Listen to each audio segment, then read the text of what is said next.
Welcome everyone. Here's episode 2 of Zotian Epoch. Let me get some.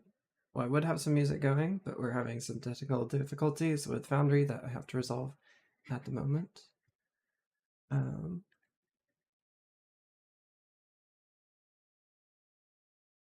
Players, are you here? Can you hear things and speak?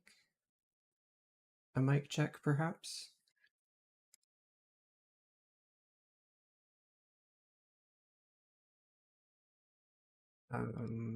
Hello?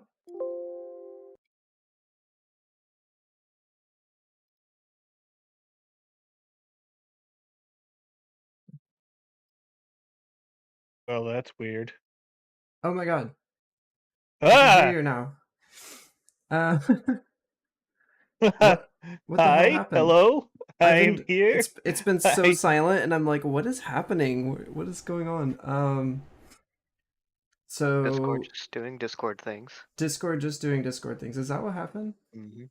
Yeah, it appears that way. Because I've been sitting in I silence for like, I don't know, 7 minutes. And I'm like, I guess they're just getting water or something.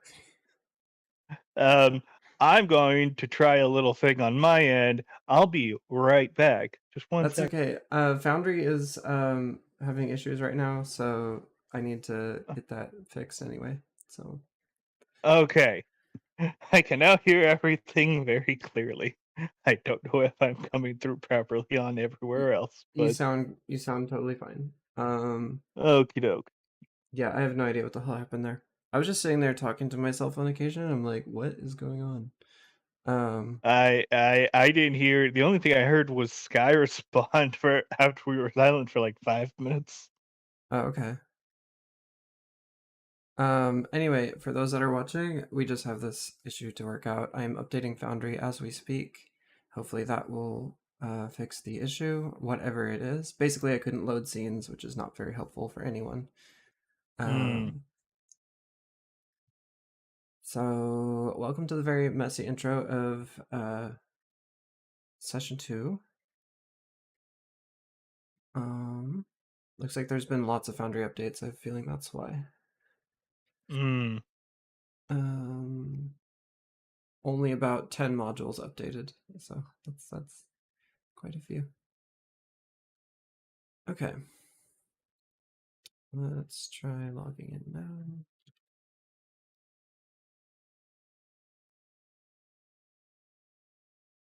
Yeah, everyone, you should have access to it.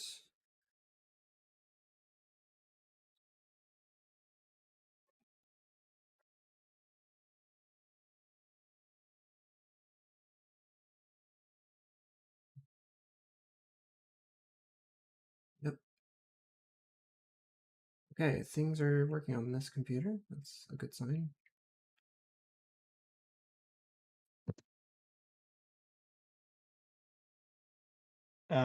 Popping into the foundry now.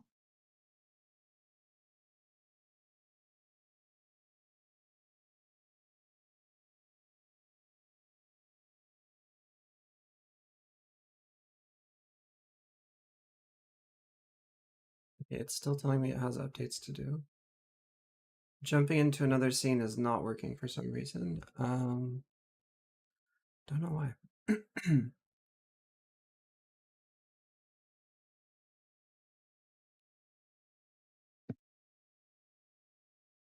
Weird.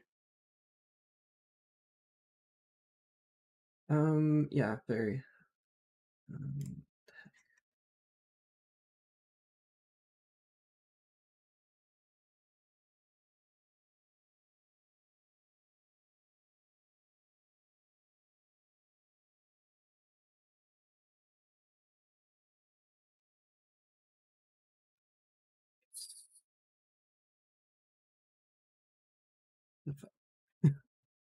Such a riveting experience.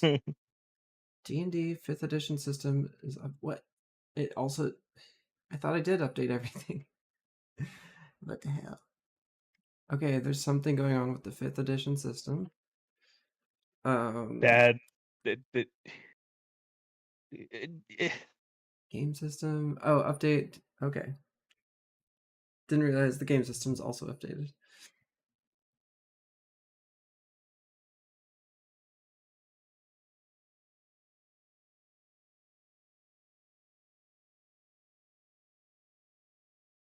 Let's try this again. I mean, with recent events that happened, I guess that shouldn't be a surprise, but still is for some weird reason. Yeah. Yeah, I mean, it makes sense. Okay, now can I hop scenes? Yes, I can. Hooray. Awesome. Hooray! Things are functioning. Great. Um, so everyone should be able to log into Foundry. Um, Sorry about that technical issue. Don't we love technology? Yeah. Yeah, I mean, Sometimes it's useful, but when it sometimes works. it's terrible. Mm, Okay. Let's get Craig up in this business. He's our friendly little recorder bot. Craig.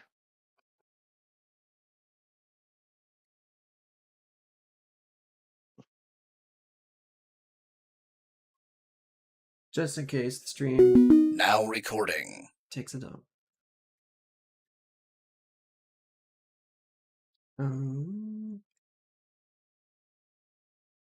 welcome, Craig Bot.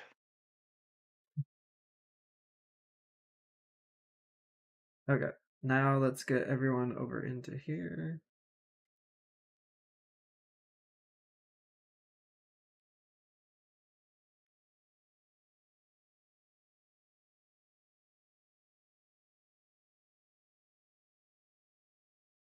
Okay.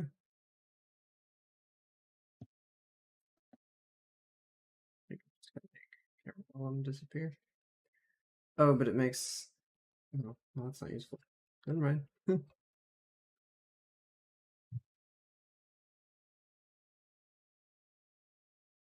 Okay, everybody here? Everybody present?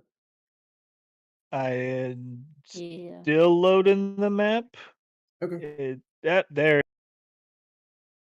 How about you, Sky? It's taking its time. I just don't want to start rolling Leave if reload. we're not like all here, just in case there's more issues. Well, all here that is here. Let's put it that way.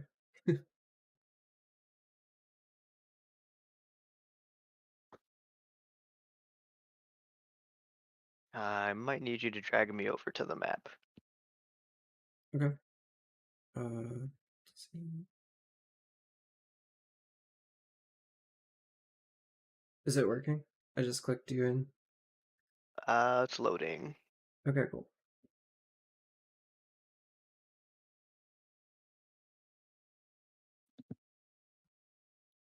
It just works. Just works, you know? Todd Howard's spirit is alive in this lovely game, There we are. for better or worse. Hmm. Hmm, hmm, hmm.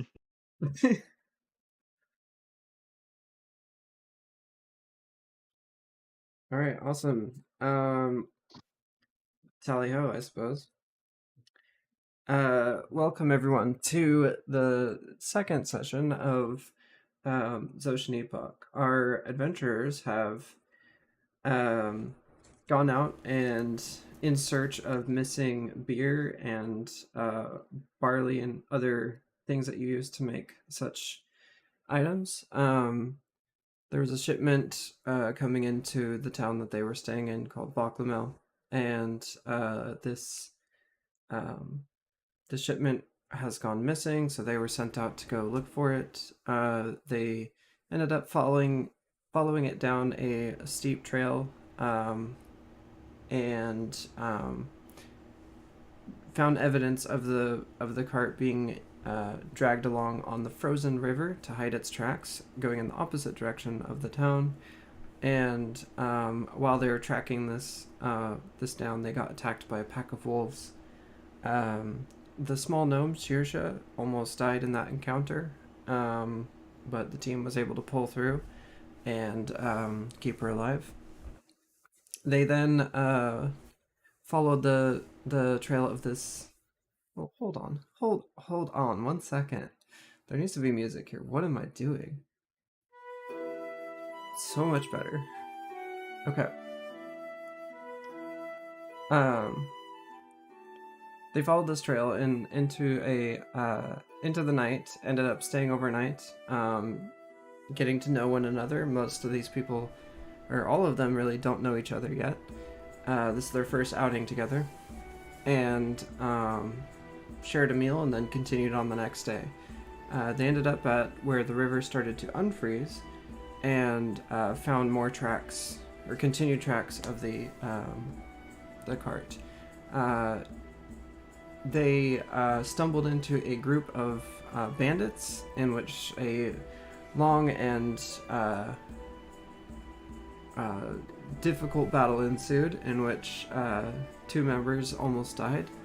or 3. I can't even remember at this point. The team succeeded, and they are now sitting amongst a bloodied, snowy battlefield.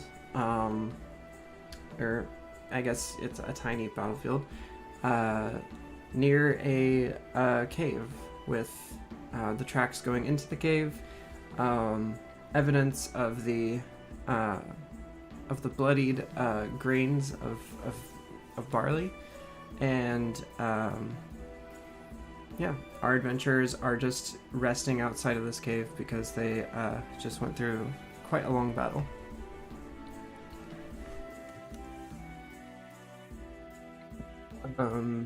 Yeah, super awesome, not so awesome intro, but there you go.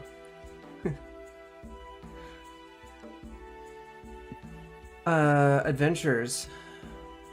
What would you like to do at the moment?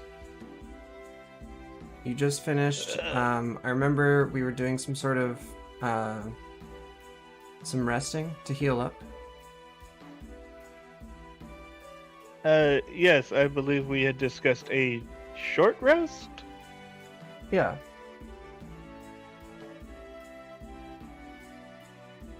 Everybody make sure that they click a short rest.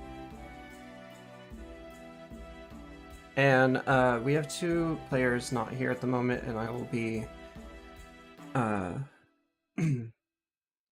controlling them for the time being. Hopefully I don't kill them.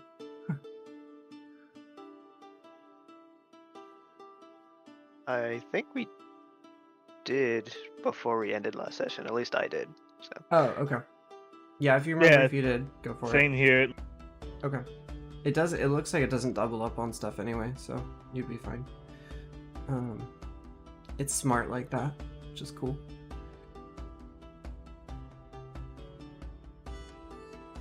Anyway, you sit here in front of a cave with a note that says, "For the old ones." The captain basically had his brains melted out from acid and died of such terrible experiences. And it's pretty clear that the cave that you were next to is where the cart ended up. We can kind of see the tracks if I'm correct. Yeah, there's tracks and footprints going in and out of the cave. You can see some flickering light inside. It's very faint. It looks like people are using it as a place of rest, I guess. Shelter. North of you is a river, and the same frozen river that you've been tracking and following along. And it goes off into the woods.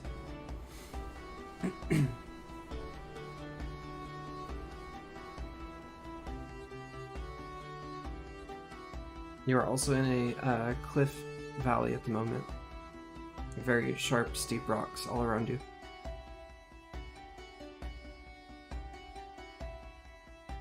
So, anybody got... I mean, I have an idea, but I don't want to, step on any toes, particularly. Well, feel free to share. I mean, I can try and sneak in there, see if there's anything notable, and then pop back out. And if you hear me yell, then, come in. Well, I don't know that we're maybe all in the best condition to throw ourselves in willy-nilly. Well, that's why I'm going in first. I'll be the willy-nilly. And you're certain that's something you want to risk? I am quite confident in my silence. Your silence? Yes, my silence. Oh, I'm sorry. Duh, sneakiness. In my, All yes, sneaky deaky not like. not my vocal opinions. My vocal opinions are a completely different scenario. My apologies, Leo. DM had a It's fine. dumb moment. Well, I will hope your trust in your abilities is well placed. Gotten me this.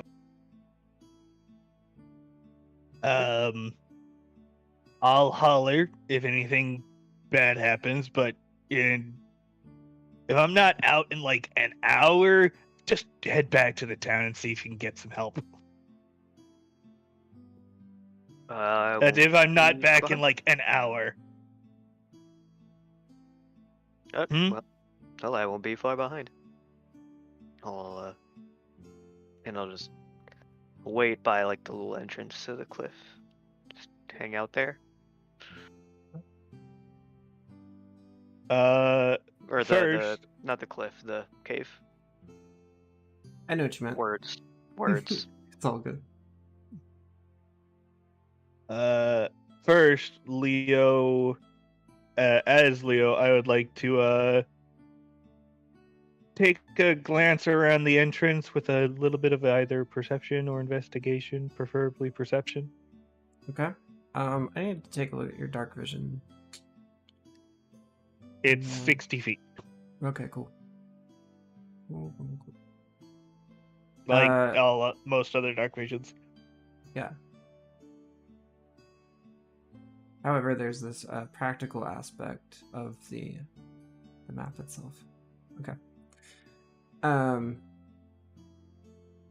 Yeah, so you walk up to the mouth of the cave, and you're not standing in the cave, but you're on the other side of where Sebastian is standing, and you peek around the corner. Please roll me a perception check. Yeah. No, right. Yeah. 10. It seems like a dark cave with flickering lights in the distance. A considerable distance. You can tell from the light that is in there that this cave is pretty wide, tall, and expansive. It's not narrow by any means. Leo will be like, okay, doesn't look like anything's in the way. That's suspicious, as he says in the back of his head. And I will stealth forward, slowly, steadily. Okay. Roll me a stealth check.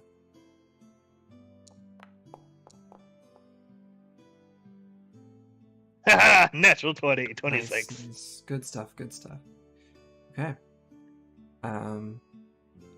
You sneak into the cave, a little bit down below, and you are right next to the entrance of the cave. You can see frozen ground and solid unfrozen ground, and ahead of you is a pond, a pool. At least that's what it looks like. It has a bit of a muddy stone and rock wall around it, but there is a body of water inside the cave itself.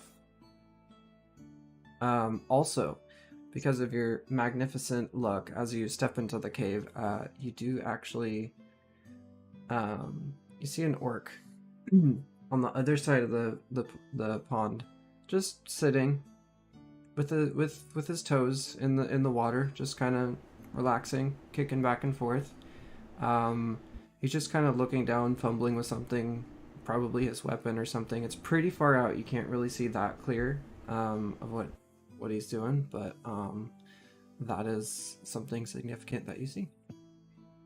So it's like at the edge of my dark vision is what you're kind of saying? Yeah, it's very like foggy and like you can't really see the color. It's just like you can tell that they're there, but they're pretty far away from you. About as far as you can see. Perception is also probably screwed up. Yeah.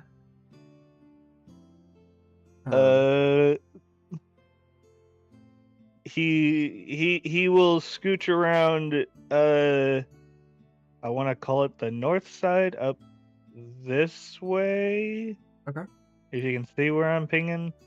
Yeah. He'll just scooch up that direction. I'm just updating camera to join you. Okay. Leo scooches up this way. The orc is facing the direction that you just walked into. Well, I mean, they're basically facing straight north. But you're starting to enter their peripherals. Leo notices them and it's like, turn around, go back the other way. Okay. He turns around and it's like, oh, that's where they're facing. Turns around. For sure. Every now and then I get a little bit lonely. So, like there or so? Yeah, that works. Okay.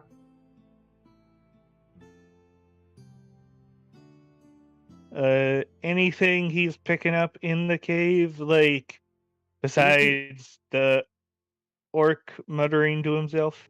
Orcish individual? Yeah, so you can see a little bit of track. You can tell that footsteps have been going in and out, that the dirt and gravel around where you entered has been disturbed, and you can see the indents of cartwheels. I just pictured people doing cartwheels in my head, so I just immediately distracted myself. But the actual wheels of the cart rolling along in the gravel, you can tell that there's been traffic going south of the pond. But other than that, the room is pretty much featureless where you are.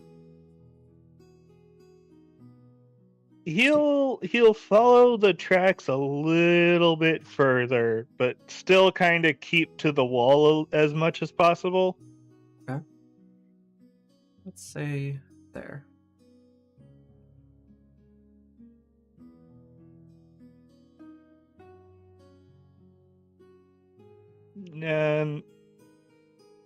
From here, can I roll a perception to, like, see if I hear anything that sticks out? Sure. Do exactly that.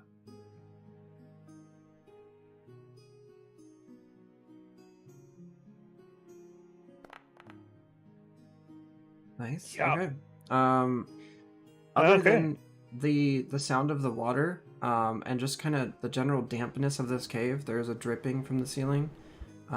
Things are kind of like in a state of being frozen and unfrozen. It's probably about 0 degrees Celsius on the dot. And you can hear the sound of fire in the distance. You can't see it all that well, but you can hear the crackling of some fire. Okay, so someone's got a fire going. There's one guy on watch on the inside, from what I can tell. Yeah, pretty much.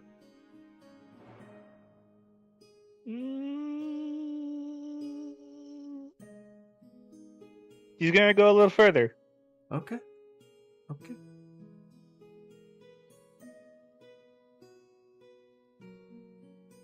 Southeast. South toward. He's gonna continue going kind of deeper in, like, as long as he avoids the orcish guy's general vicinity, and he just wants to catch where the fire is specifically. Okay. So say south a bit. Let me bring camera up for you.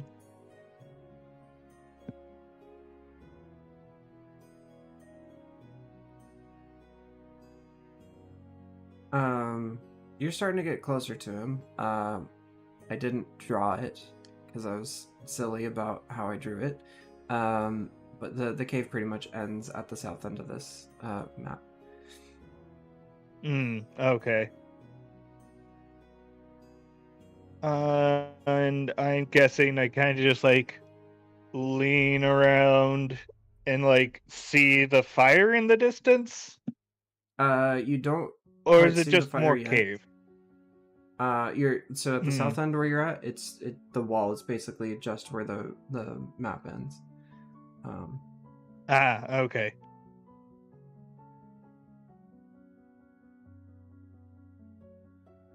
And from what you can see, the wall just continues along the south edge. It does seem to continue to the east, though. And I'm using southwest east as in, like, just understanding where things are on a map, not necessarily that those are literal southeast west. Yeah, and that's what I was kind of understanding. For sure. Then he will turn around and go back to the group. He'll just be like, I did a little quick scout, kind of have a sense of where things are going, and out I go. Okay. I need you to roll a sneak check for that. Stealth, please. Oh, goody. Here comes another stealth check.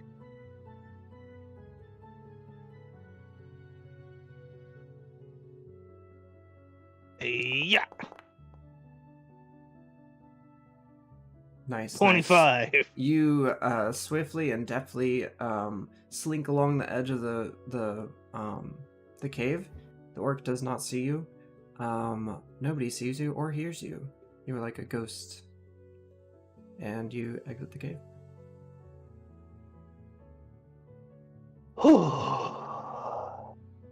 He kind of like comes out, like leans against the side, looks inside. Okay.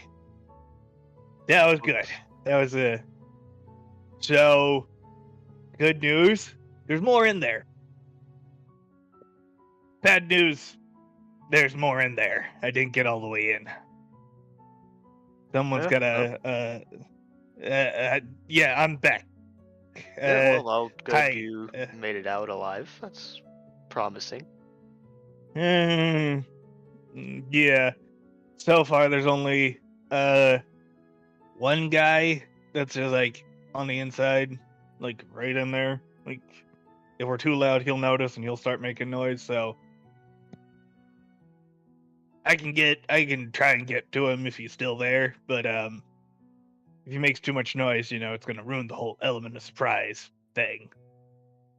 Well, But I'm not sure many of us are quite in condition to just barge in there. What do you think are the chances Baklamel would be able to provide reinforcements?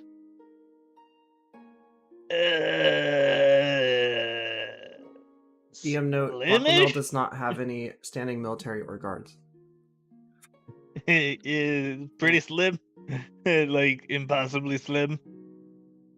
There's like maybe a handful of good people that would actually you'd want in a fight, and none of them are gonna help us out here. They're So we are on our own. Pretty much. You are about a day and a half away from Baklamel as well. Also that. Wow, did not know we've been traveling that far. Yeah. I'm flying, right? It sure does. Especially when you're out here. I guess the good news is they don't know we're here. They don't know we're coming yet. And if we're quick and we can get the one guy down quietly, then we have a better chance of getting to the rest of them before they notice. But I don't know how the rest of y'all are with being silent or quiet as such.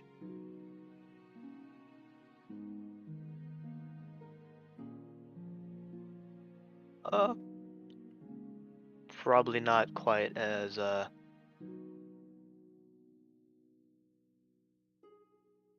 probably not quite as light-footed as you are, but Well, I did lose about 15 pounds a while back, so that probably did help. That probably helped a lot. well, yep, there's that.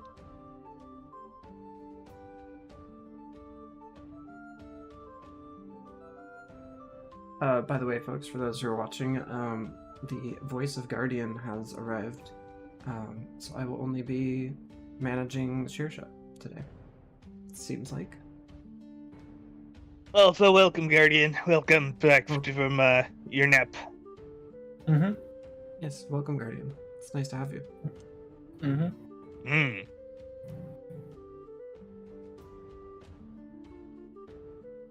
So, I can pop back in there real quick, and I'll try to, knock the one guy out as quick and as quietly as possible. Well, it'll be difficult. And,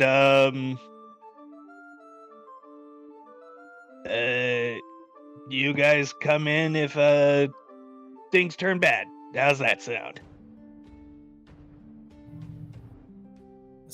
Sounds like a plan to me, but be careful then. I'll do my best. Leo gets back up from the wall, stretches a little bit, and then, yep, he's going back in. Round 2. Yeah, roll me a stealth check. Best of luck there, friend.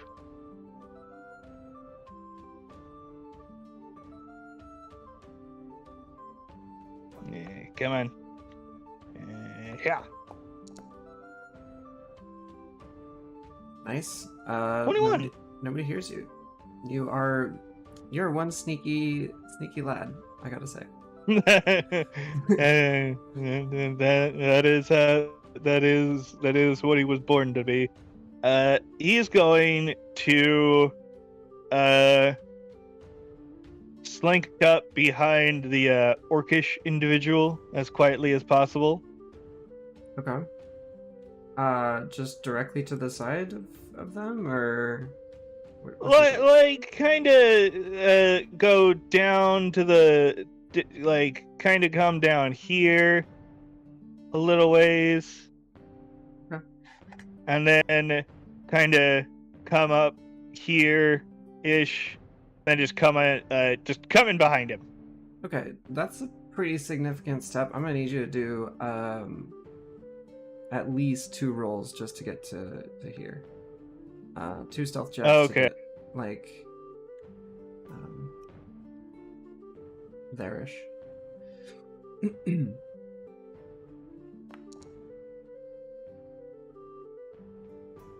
Ooh, that one was low.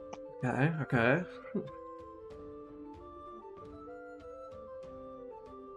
And number 2. Nice. Okay. So you're first going down the west side of the cave wall. You stumble a bit. I don't know on what, but you make some. You kind of catch yourself on the wall. Some rocks tumble about. Some gravel gets shifted. The orc is pretty far away. They think they hear something, but they just kind of look over slightly and then just shrug and look back. While they seem to be distracted by their thoughts and wondering what that was.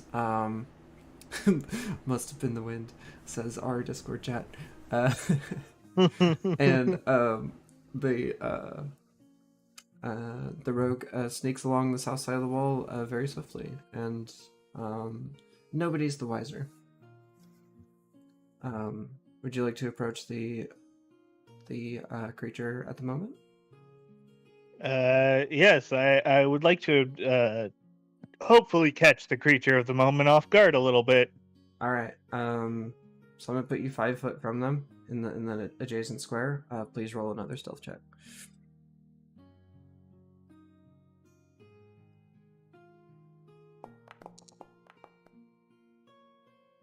Yikes. 14.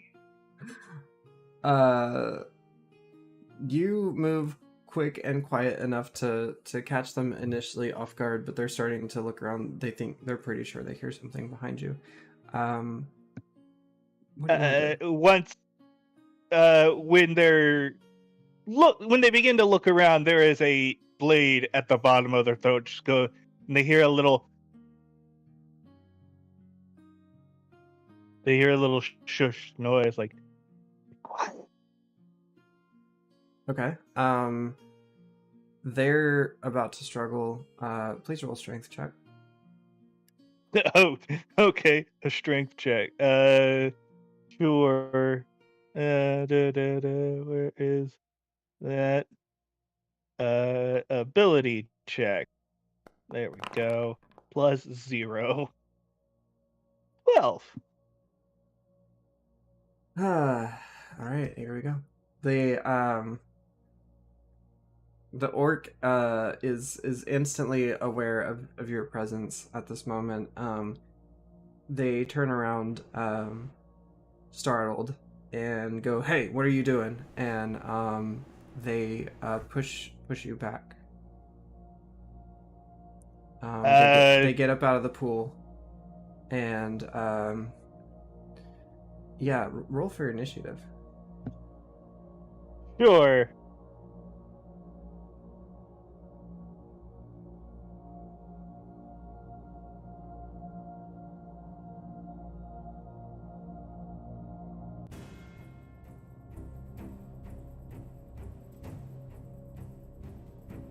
Oh my god, I'm out of practice. Where the heck is initiative?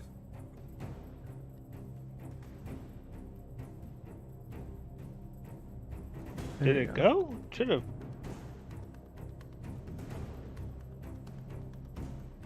It might have.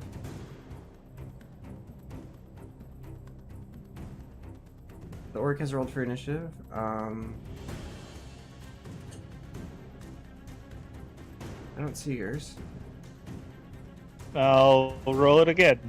Oh wait. This is okay. This is still from the last one. So it's stuck here from the last battle that happened. So I'm gonna reset and clear it all. So I'm gonna roll the orc again just for fairness. Go ahead and roll yours.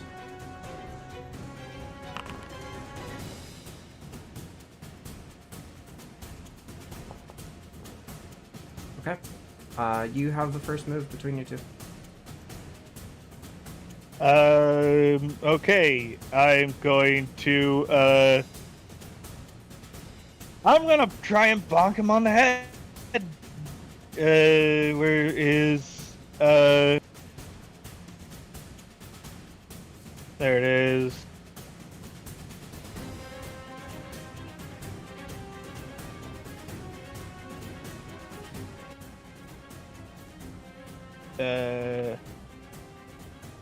There. Nice. Ooh! Alright, roll for damage.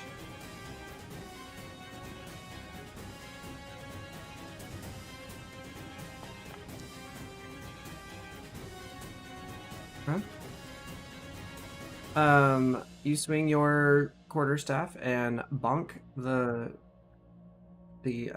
orc on the head. They kind of visibly shudder, but they're immediately ready to fight back. Do you have any bonus actions you'd like to attempt? Nothing that's worth a while. Okay. The orc is gonna pick up their great axe and give it a big old swing at you. Oh boy, that's gonna hurt.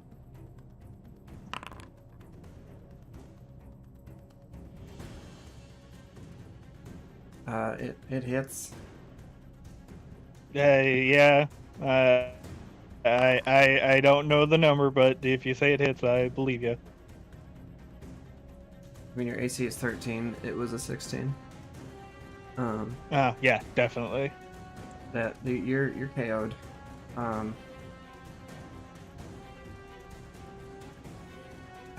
So yeah. Let's see. Can I put a? Sorry, I didn't mean to say it so callous. Leo gets knocked to the side and is on the ground bleeding.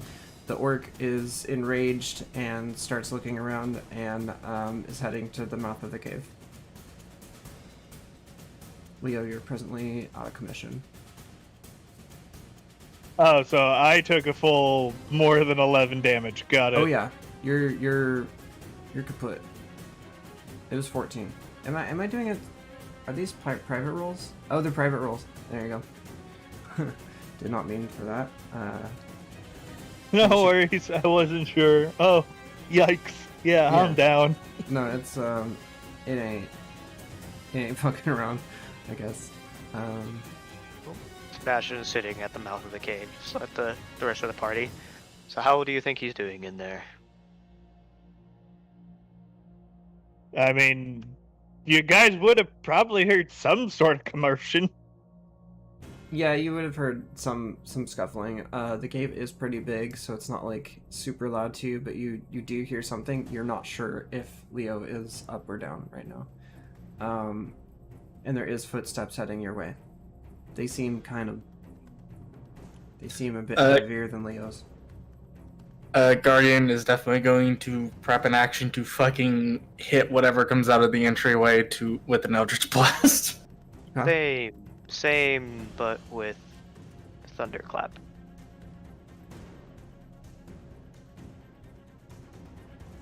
So that's pretty much all I have right now.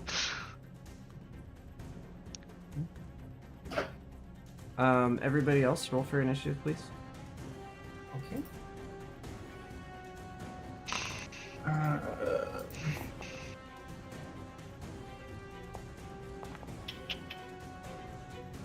Right, this character. Oh yeah, I forgot this is the treat. So, oh, there it is. DM, can I get pulled to the screen we're apparently on? It's not gonna let me roll initiative unless otherwise. Yeah, my bad. You're good. You should be there soon. First one up is Sebastian. At the moment, anyway. It's initiative. There's no active currently on the scene. I guess get loaded. There it is. The orc is standing. I couldn't. There's there's not a square in the mouth of the cave, but the orc is standing in the mouth of the cave. Yep, sounds about right. Fuck it. Thunderclap. I was like, do our hold actions fire off, or are they, or is that more of a that's gonna happen on our turn? What do you mean by hold actions? Like I said, I'm going to first chance it.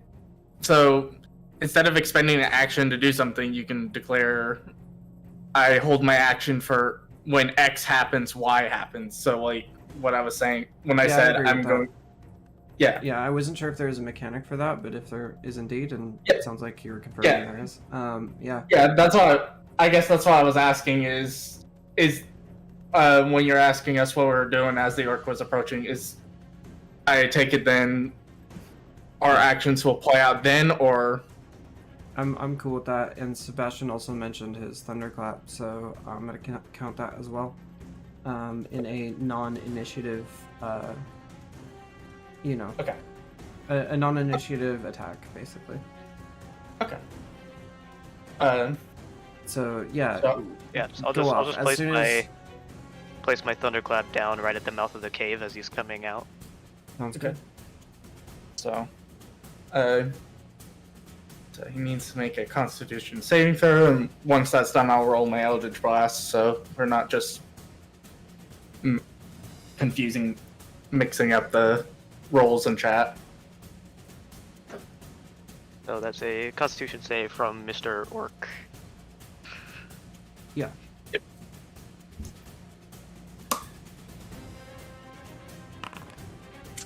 Sorry, I was managing share at the same time as you were talking, so. No, that's fine. That's what I was like. Reveal to everyone. 19, so that passes, so that doesn't do anything. Yay. This is the Eldritch Blast. It's gonna be one of these nights. Very nice. That's 10. Okay. I'm assuming the shot goes wide. Yeah. Well, Good, it I gotta misses do wide my roll. right. The Constitution was 9. Oh. Did- Showed it. Showed a 19. Yeah. No, the first. Yeah, Okay, the 19 was for the thunderclap. No, Yeah. Oh, yeah, okay, yeah.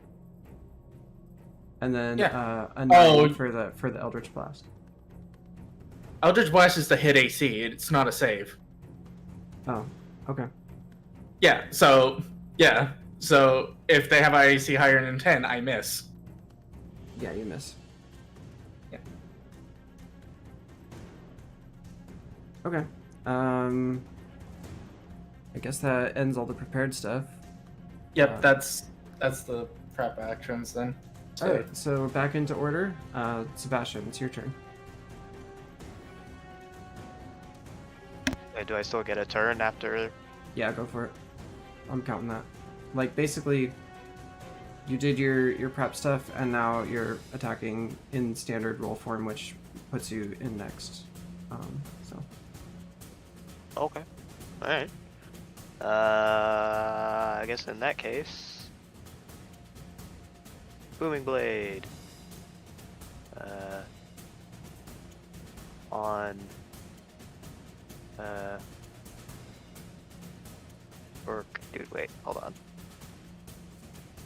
I don't remember there being a template for this. Okay, well, yeah, I'll cast Booming Blade on him as he's coming out. Okay. With Scimitar.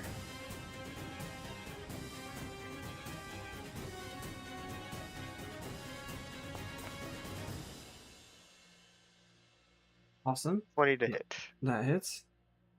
Alright.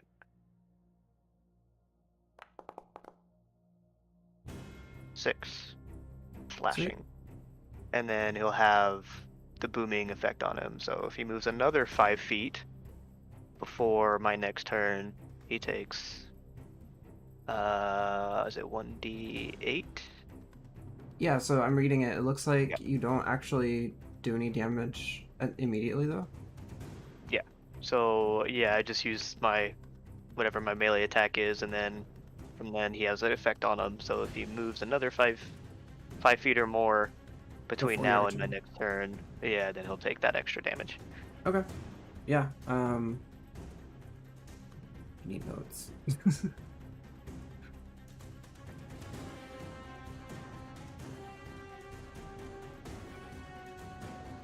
Okay. I hate math. Okay.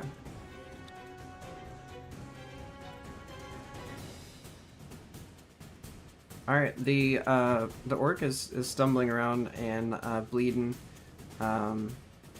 Up next is Delilah.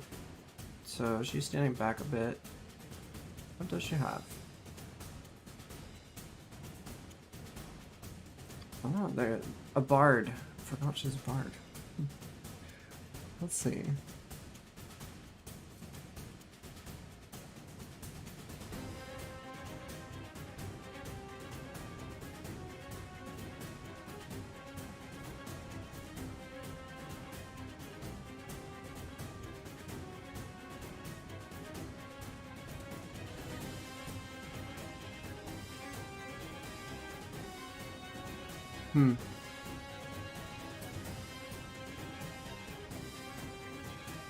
Sorry, just looking over what she has. Really is a melee / distance like prep person. I'll do vicious mockery, I suppose. Or no, true strike. Let's do true strike.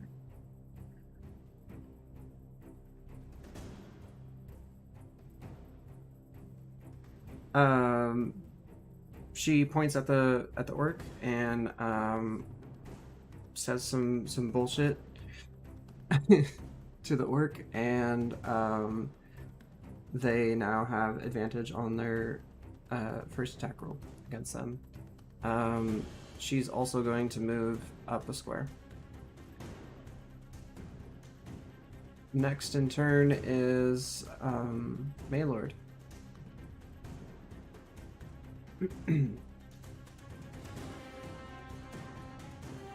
Yeah, I'm just looking at the shit I have right now. Sorry.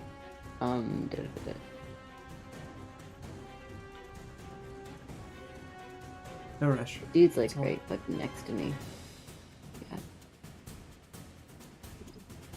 Yeah. Gosh. Fucking. I'm sorry. Don't worry about it.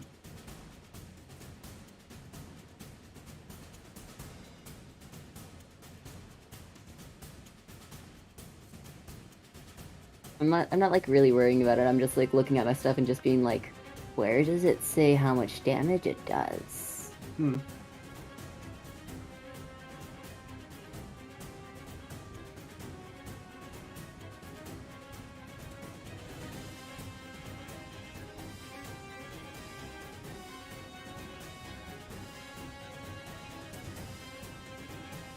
You might have to click edit item, and that brings up like all the details. Aha, that does do it. Thank you.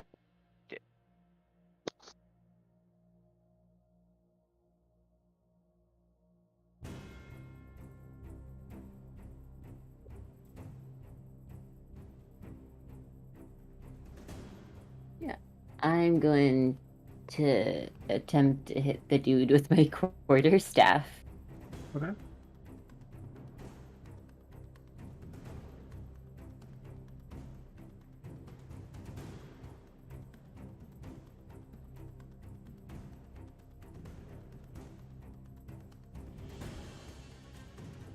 Oh, there it click is. it- click attack, right?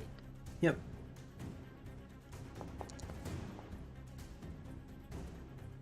That hits. And then damage, right? Yes. Just standard damage.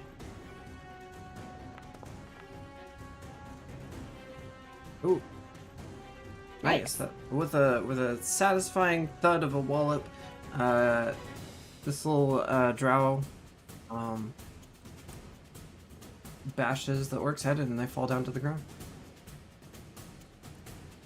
Your compatriot is not with you and currently in the cave. That was quite the swing there. We should probably go check on our friend, though. Yeah, just gonna. Yeah. Boop. E. Yep. Guardian will see. Go ahead and on enter.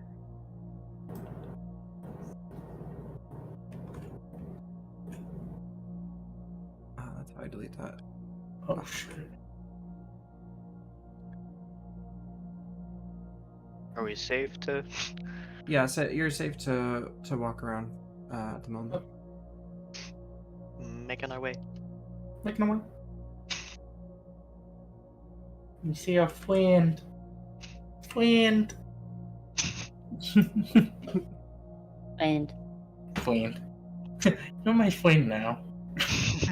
you're my friend now. We're gonna have soft tacos later. Oh my god. Good to see some invaders in representation. Medicine? Isn't that from Invaders Zim? No, I thought that was from like a cute little anime kitty thing. Oh, okay. Like Well, the I thought that was bug from- that's like a ladybug, a cat thing. Oh, Catbug. Okay. Yeah, it's, Yeah, yeah. that's I- cat I bug. Okay, recognize cat it bug. now. It just sounds Yeah, I like think it was- something Gur would say. So, yeah. Anyway, So, nat 20 medicine check on. Oh. yeah. Nice. Good shit. Did I take it They're Did stabilized. They're stabilized at the moment. Yeah. You did good work there, buddy. yeah. How's the head? How you feeling? Ow. Yeah, Guardian's probably gonna kind of like get down and probably like try to make sure he's comfortable at least. That Yeah. son of a bitch hit hard. Hell, that hurt. Yeah, he is not in good condition right now. There's blood everywhere. He was pretty staunchly unconscious when you found him, but he's with you. I mean, he wasn't in good condition before. Now it's just No. worse. Yeah. I mean, well, it's not exactly the best conditions to be in right now. There's not really any good place for us to fall back and recoup right now. The real question is, do we want to keep testing our luck or find somewhere we can at least take a moment to mend ourselves? Because I know all of us are not doing well after the last encounter, so...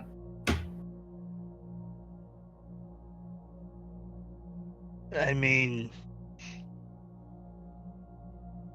retreat seems like a viable option, but I don't know how long they're gonna sit around, and I don't know how long Tem has. Because, I mean, either he's dead now or he'll be dead later. And if we're not careful, we're all going to be dead. This is true. We can't mount a full rescue if we're all dead, but if we can, I think it might be best for us to... Were you able to assess any further past him? Like, do you have an exact number of how many you saw? No, I only saw him, and oh yeah, there's his body over there. Yeah, no, the rest are further down that way, and he points down like further deep into the cave. I didn't want to go past it. The cave slopes down, and there is basically the wall kind of curls back around towards you, but you can see the what was that beeping? Sorry, got distracted by a random beep. You see the flickering light coming up from around the corner. It's basically like the cave gets smaller and goes down into the left, and into another opening. The cave, this hall, if you will, is fairly wide, and slopes down off camber.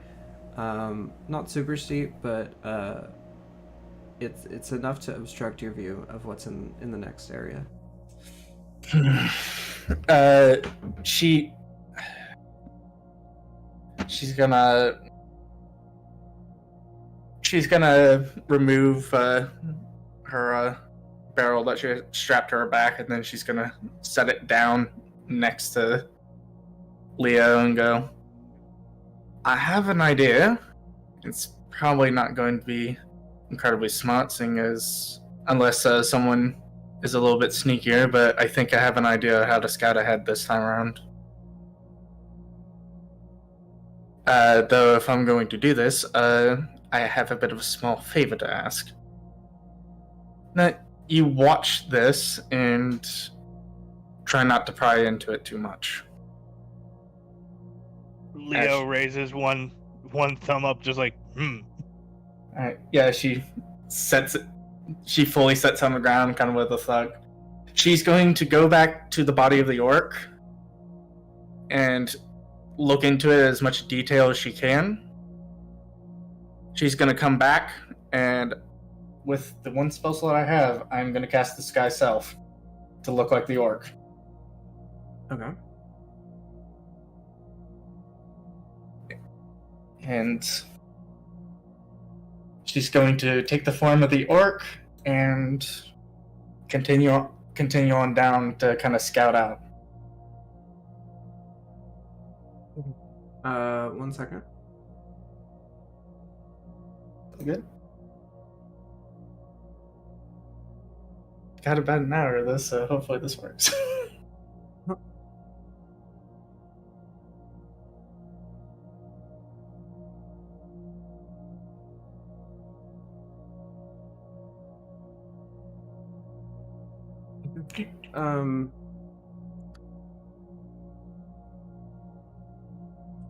If you have disguise self on, I'm gonna bring you into the next room.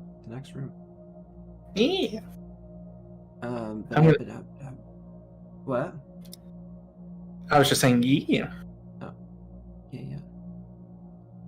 Yeah. Okay. A half-elf warlock trying to bullshit their way through a hole. What could go wrong? Answer everything. Pretty much. I don't have a token of vision in the scene. What? What does that mean?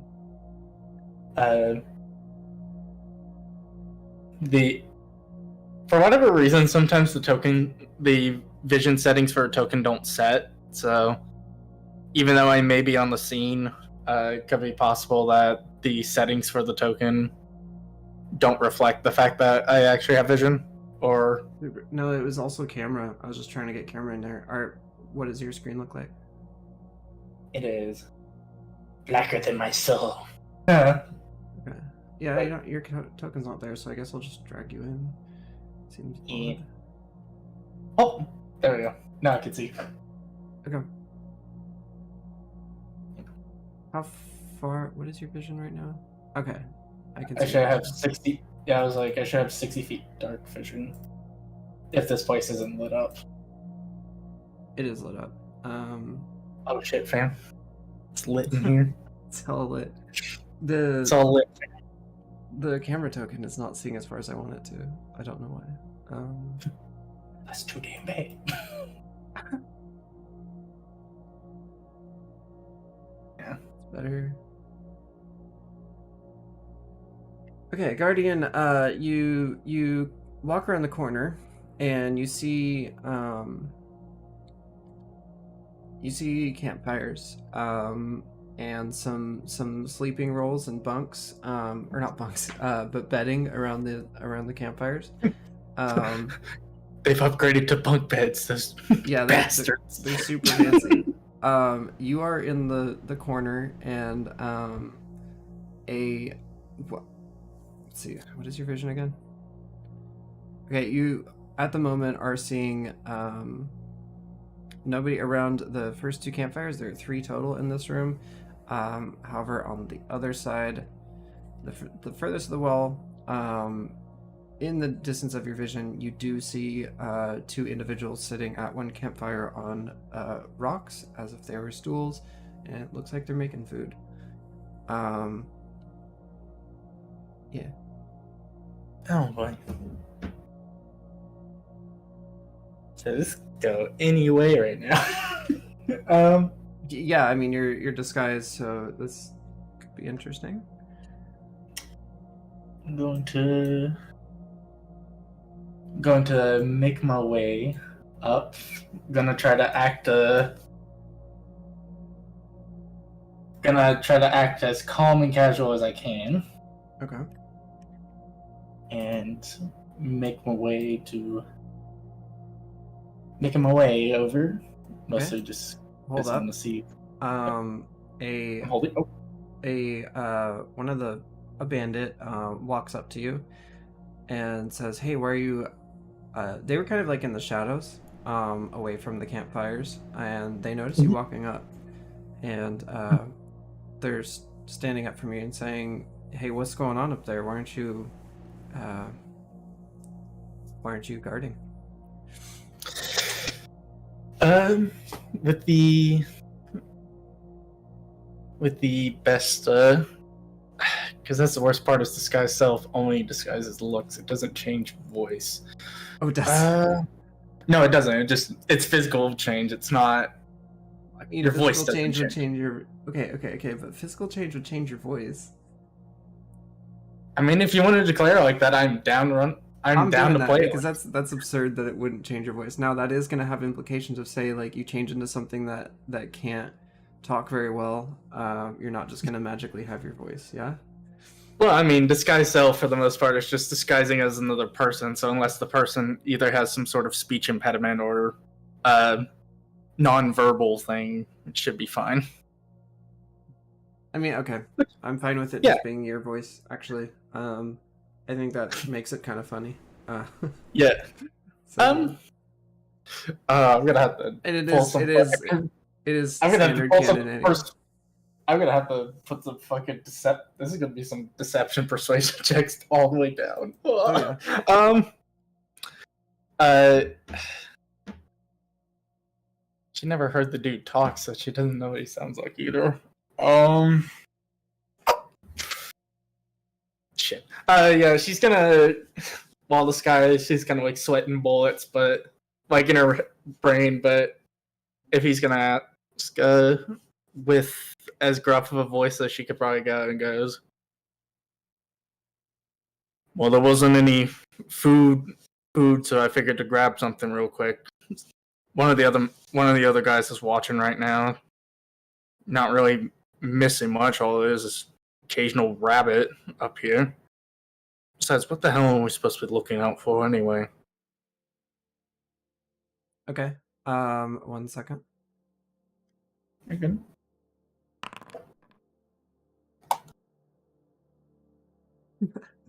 The bandit. How fucked am I? I'll show you. Oh, okay, good. It's a 2 for those who are watching.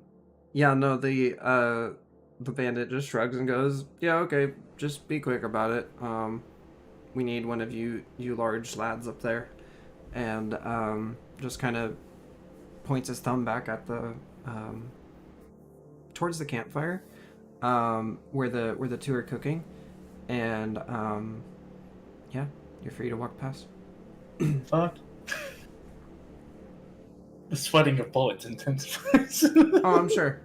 So as you get closer, you see a old brick building that is in the back of the cave. It's butted up to the wall of the cave, and it's a bit odd because you wouldn't expect there to be an actual structure within here, but it looks like it has been there for a very long time. It's a construction method you're not familiar with, other than it just being a bunch of stacked rocks. There's a certain refinement to it. There's lots of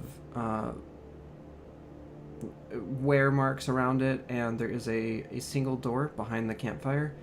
There are no windows on this building. It's basically a little shack in the back of the cave.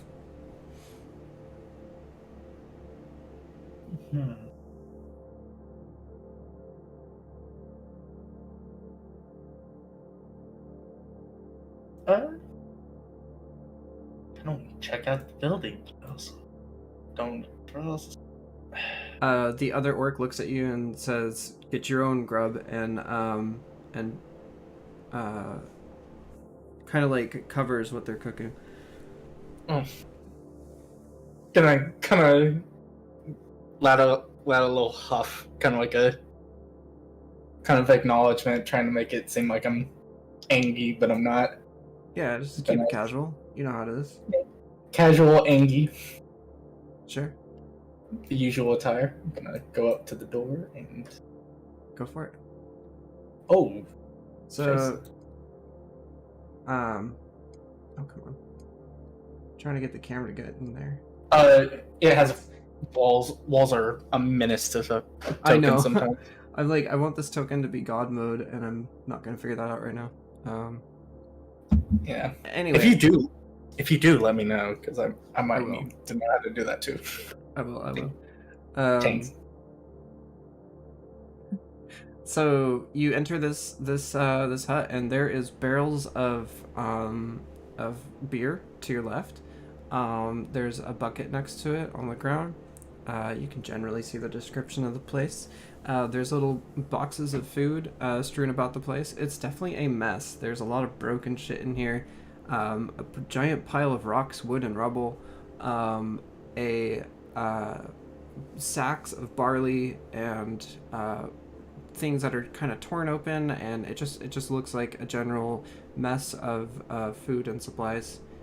There's a box of potatoes, carrots, and mushrooms next to a table, and a bandit just chilling in there, just looking at the barrels. just kind of looks up at you and says, "Grabbing a snack." Kind of gives a solid nod. Doesn't really say it.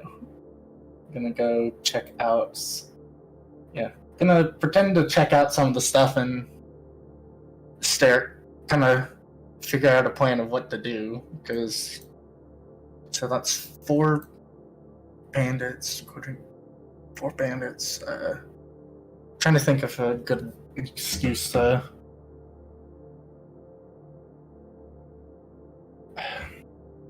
Actually, yeah. I'm assuming she's gonna shut the door behind her, so I'm just gonna. Sure.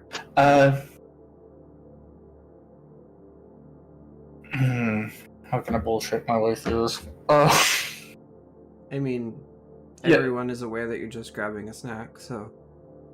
Yeah. Gonna. I know, but it's more if I want to continue exploring, but I don't want to be suspicious if I just literally say I'm grabbing a snack. I think she's gonna. You're free to do rolls of some sort if you're curious about the environment. Yeah, that's what I'm saying. I'm trying to think. As she's kind of like looking into one of the barrels in this form, she's gonna go.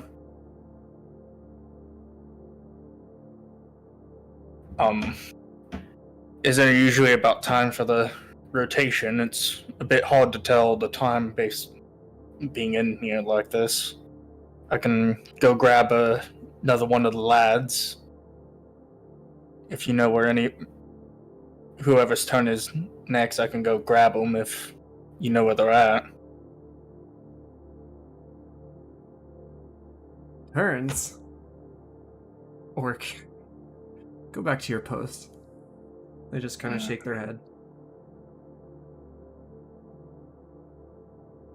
You're saying we don't take turns then? Alright. See how it is. As grabs. He looks at you in with a suspicious and let's say less than kind look at you. And is just kind of looking you up and down. Gonna pretend to grab some. It's gonna be like, forget it. As he goes to grab. As she goes to grab something. Yeah.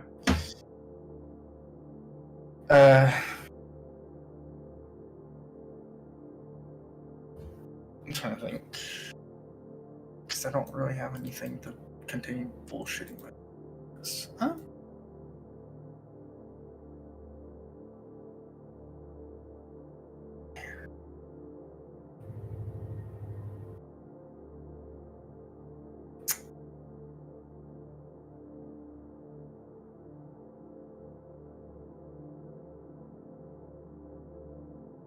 Can't really start combat in here either, because that would be a bad idea. I mean, you are welcome to. I don't think it would be No, wise, but no, that's what I'm saying. I'm thinking out loud.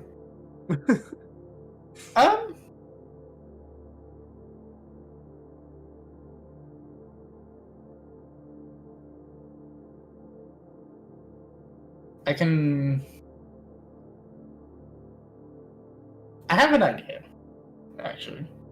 Okay. Is there a way for me to maybe get cheeky and distract this fellow by casting prestidigitation? Is it? No, it's It's a clean. No, thaumaturgy. Okay. But is there a way for me to do it to where it's not blatantly obvious I'm casting this spell? I mean, he's mostly interested in checking on the condition of these barrels of beer, and he's sort of there as he's just sort of cataloging what they have. If he's not paying attention, but he's not like he's not enthused about your presence. Okay, if that's the case, I'm gonna. I mean, if he's not fully paying attention to me, I imagine a door shutting to him is gonna be different. Is gonna be the same, so maybe I could get a cheeky sneak in. So that what you're looking at the back there is piles of rock and wood and rubble that is stacked probably about waist high. There is indeed a door there, but it looks like they're interested in barricading it. Okay, so they have it sealed off. But Okay. you can't. But if you want to learn more about it, feel free to do a perception or investigation. Sure. See what the dealio might be. Okay. That's a 16. Yeah, it works for me. So there is a door there, and there's just shit. It's not just rocks and wood, but it looks like random bits of valuable metals and other things. It almost looks like they have been throwing things into this room from the other side. You hear what sounds like a hollow, windy sound coming from the other side of the door. And it's damp, it's dank. There's a rank smell, and you can hear. We don't hear anything because you only got a 16. So. Yeah.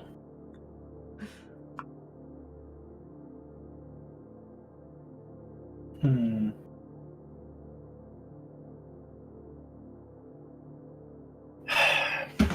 trying to think. I'm assuming if they have it barricaded like that, the door swings towards our direction, because I was going to be cheeky and cast a thaumaturgy on it, but I'm not going to do that. Gonna... Go ahead. There's actually a bolt keeping it closed from your side. And it does swing either way. Good to know. And I'm proud of it. Gonna pretend to grab my snack and then make my way outside. Okay, you grab a couple carrots from the bin and you walk up. Gonna shut the door and make my way past these ghouly ghouls. Yeah. And I guess she's just gonna make her way back to the rest of the party. Okay. So you walk past everyone in the camping area. The bandit that you first interacted with is just checking on the condition of a cart at the moment, and didn't know my scene got all weird on the camera. And you head your way back up the little hill inside the cave to the rest of the group. Yep. She's going, and as she makes her way back, she'll drop to the skies when she gets close enough to the group, and I counted 4 more.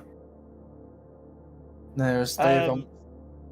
Can we say we took all the party back outside the cave? Yeah, that's fine. So the rest of the party took Leo in his injured state outside the mouth of the cave, and you're sitting under the trees. And is the guy that knocked Leo out, is he dead or is he still alive? Oh, he dead. He's at the. Oh, okay. He's outside at the mouth of the cave, on the ground, bleeding. Yeah, we'll make sure his body's not there. Yeah. Okay. Just kind of clean up There the are a area bunch of a bodies. little bit.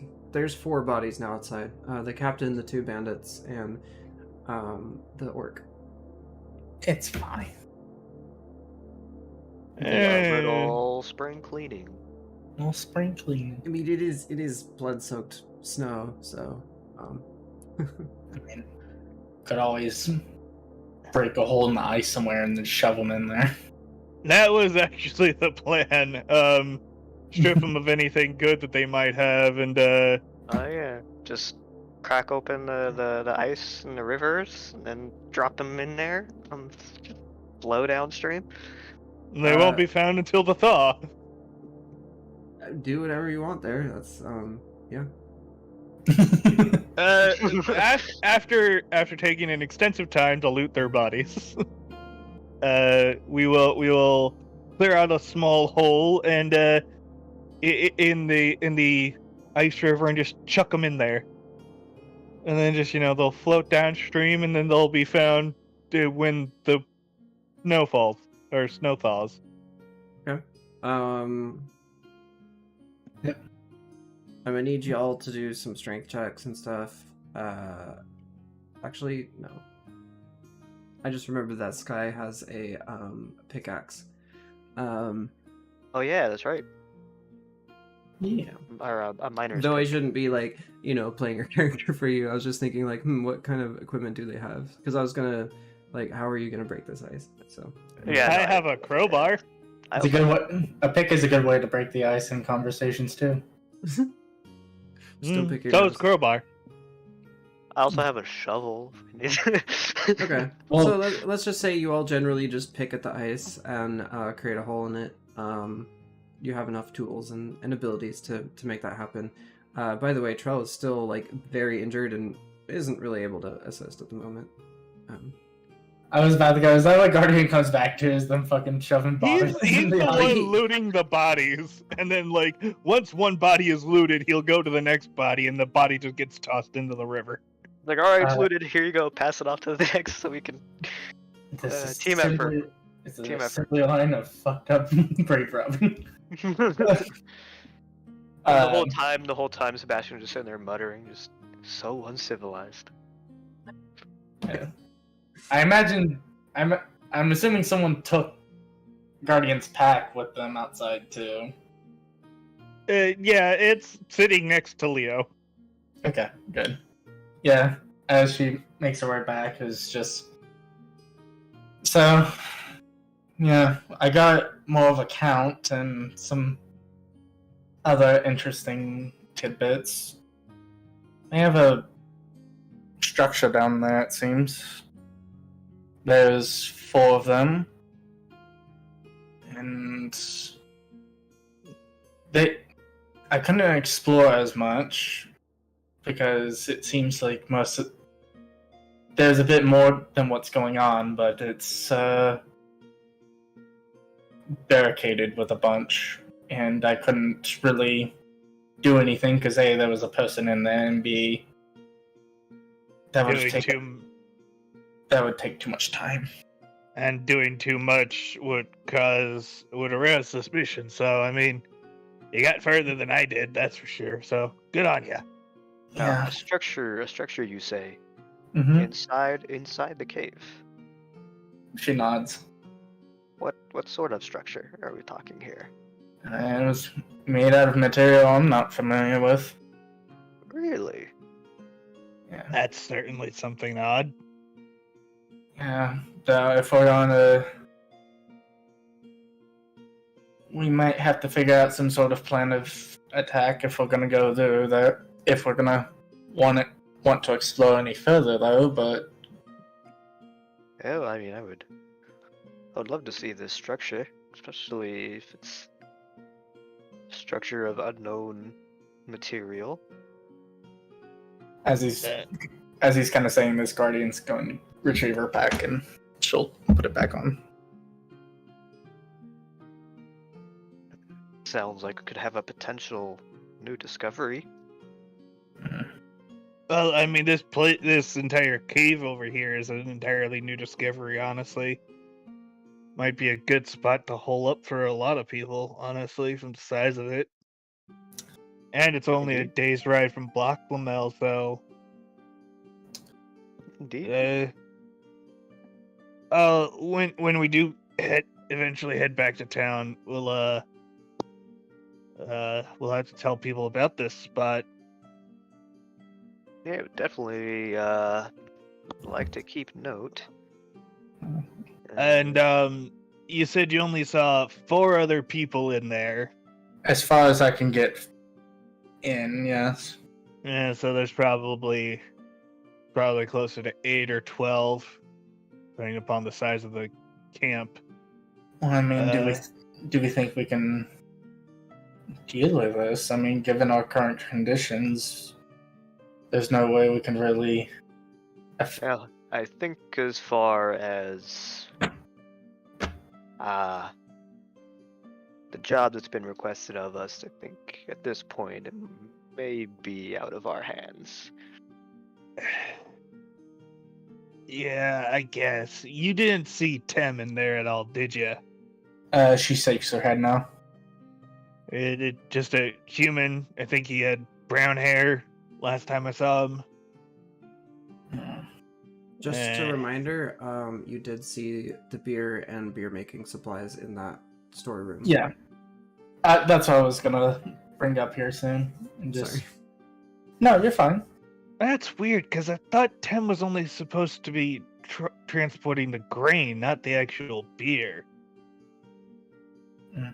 Unless I was mistaken by what was told to me. I don't know. That's weird. DM notes. Yeah, there is actually.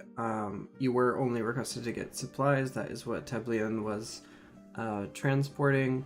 However, it looks like this is a bit of an operation going on in this cave, and it's just part of their gathering of supplies. I mean, so if they're gathering more supplies, this is something way bigger than. Oh man. I mean, too. If at some point too, they're going to they're probably going to get curious about their companions missing. Once they figured out they are missing, so I guess we should probably. I don't think there's really going to be too much time to head back and alert, because chances are at some point, one or two of them are probably going to come out here and check and see why their other companions haven't come back for a snack or anything. Yeah, that's definitely true. They're gonna get suspicious at some point. They haven't gotten suspicion up until now. Is probably a miracle. But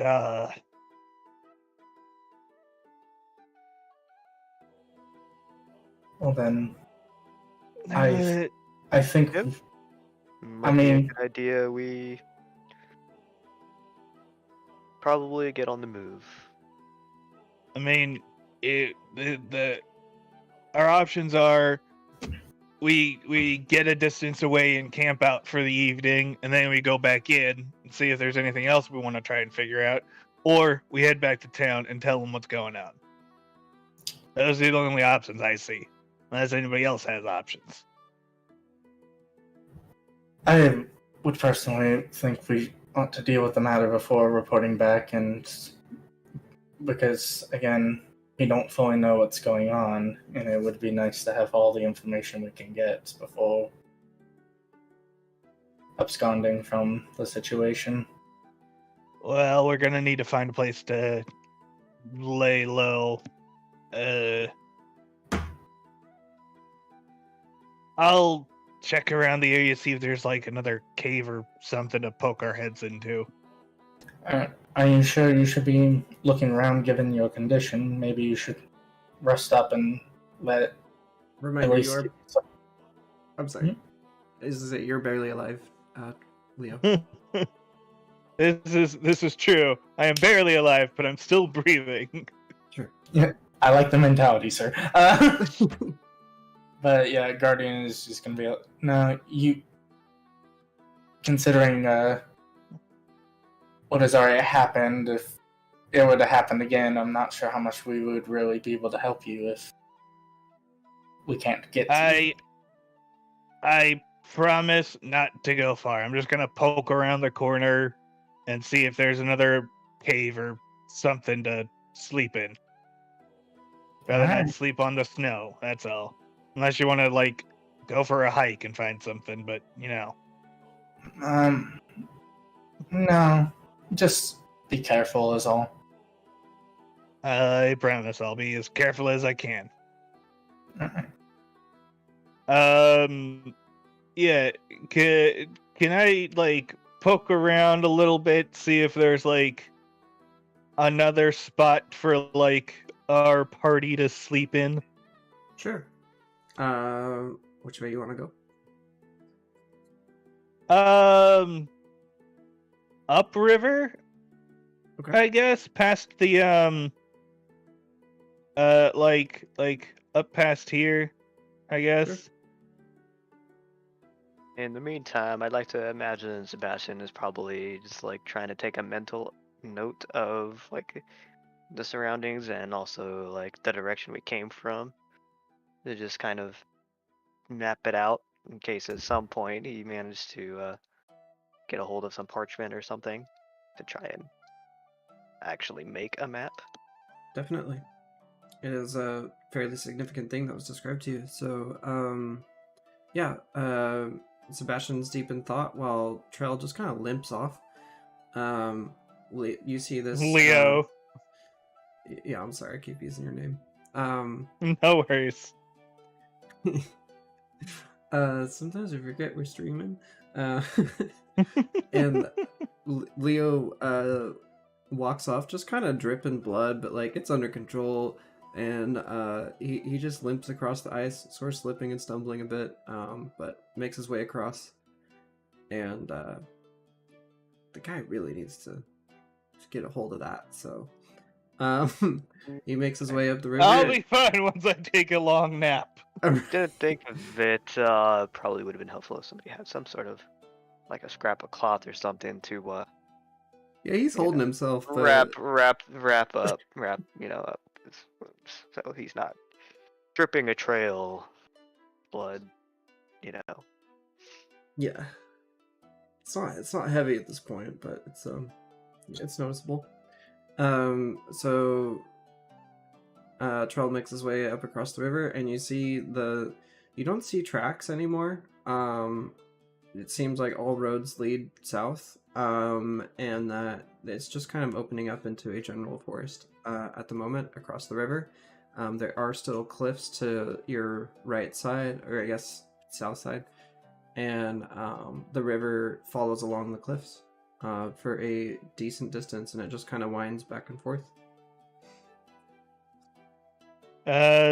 Anywhere that looks like a good spot for camping?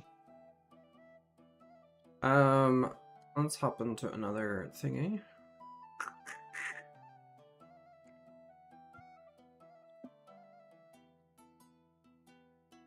It's for ambiance and for the viewers, so they're not totally borked out.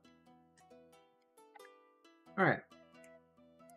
So, no, basically it's a general open forest. It's to your left is and westward is the large cliffs, and on your right / the south are more cliffs, and it just kind of opens up into a valley of trees. Some are more dense than others. The further north and east you go, the denser the woods get. It's definitely shrouded for it's visually shrouded. It's a general flat area. No, so it's basically wide open space or sparse trees to hunker down on. Yeah, but the further north and east you get, it becomes more dense and starts to slope up into the hills. All right, so into the hills. Got it. Cool. Guess we're gonna have to travel a ways. Oh god. And then he like comes back. Did it. Ugh. So we're gonna have to walk a little ways, but we'll find shelter. It'll just it'll be a walk, and then he starts like kicking where his blood is, like gotta cover that shit. But yeah, we're gonna have to go. So if we wanna camp out here for the night, we can't be seen out here. And if there's anything you guys want to try to do, like clean up the area, do that. But yeah, I gotta. You could probably use some bandages there. Yeah, I mean, I wouldn't say no to him, but right now we got more important things, like getting our distance. I agree with I agree with Leo here. I was like, most of the cleanup Leo? should be fine, but let's be on our way.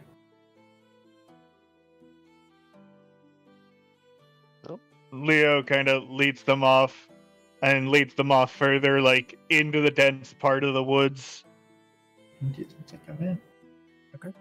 I'm gonna follow up with Shirsha has gone around and is sort of kicking any significant footprints, blood, any markings of battle in the snow. And once your group is done, it almost just looks like there was like the folks that you fought just kind of walked off, and there's a suspicious hole in the ice on the river, but that's about it. And of course, your footsteps walking off into the northeast. Honest.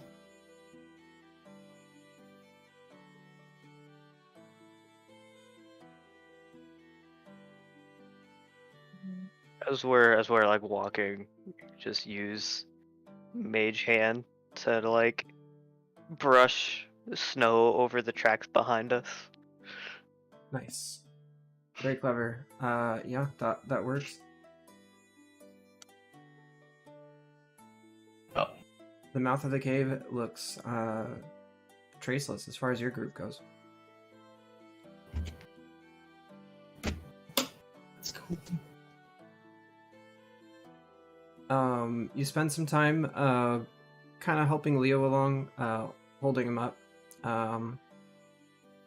with his one arm around one of your necks, and you travel northeast into the woods where it becomes more dense, and you're now amongst a thick grove of trees, rocks, and grasses that are poking through the snow.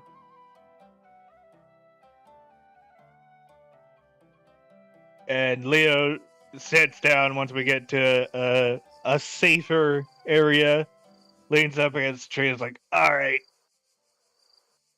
I'm just gonna take a nap now. Somebody should take care of watches. If we need it.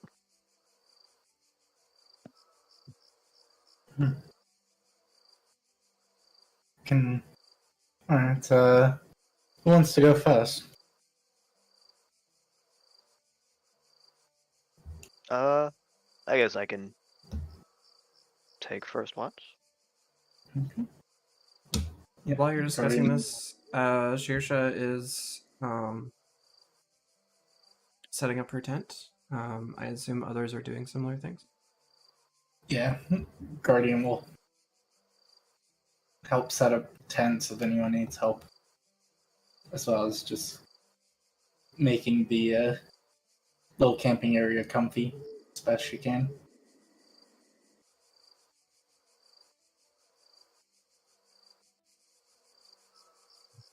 You'll be fine. Okay. Matters. So the group begins making camp in the woods to the northeast of the cave.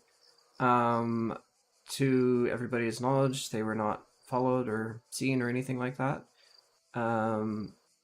They have multiple injured party members who are doing their best to rest. Feel free to do any chats or anything, but also roll for long rests, everyone. Hell yeah.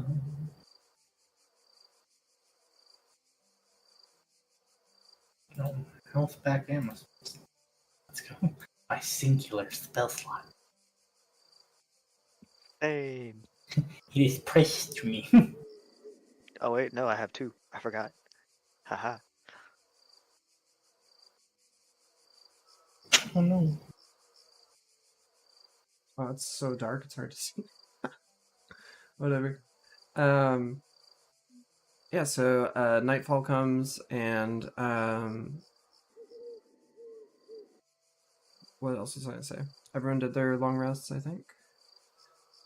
Yep. Yep, cool. Yeah, I clicked mine. Awesome. Any nighttime conversations you want, or we're just going into sleepies for everyone? Don't. So, there's not really much to. I know Guardian doesn't have too much to talk about right now. Definitely. So everyone's pretty tuckered out from the day. Lots of battling, lots of sneaking around.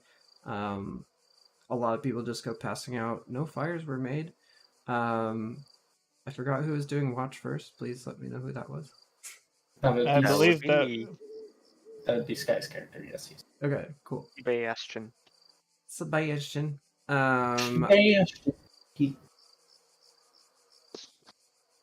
So you take the first few hours of watch. I need to do some rolls.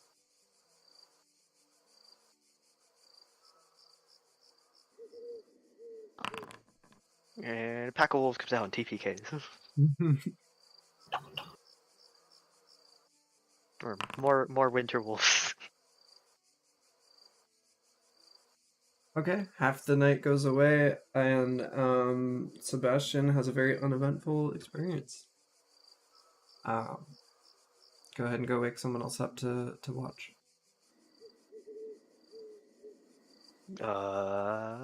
Who do I want to pass off second watch?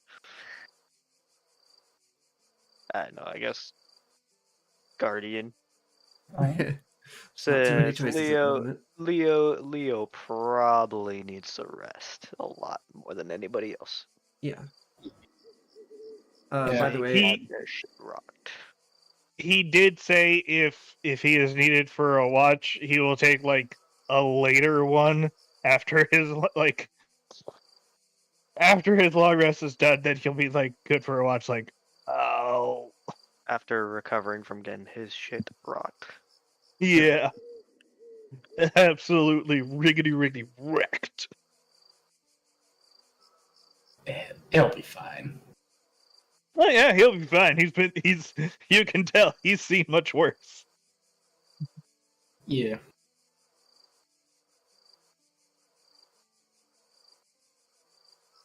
hey, who's taking second yeah. watch? I'm sorry, I spaced out. Guardian. Guardian? Okay. So Sky goes and falls asleep. Dang it. Sebastian, I'm sorry. Guardian, you're chilling. Literally, it's cold out. Yeah, it's a little chilly. It's a little chilly. Just a wee bit. Ooh, I didn't mean to make that too.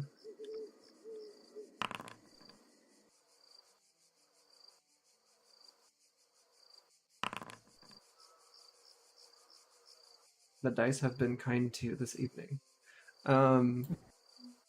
Good. Morning comes, and it was a very uneventful evening. Everyone just kind of slept, rested up.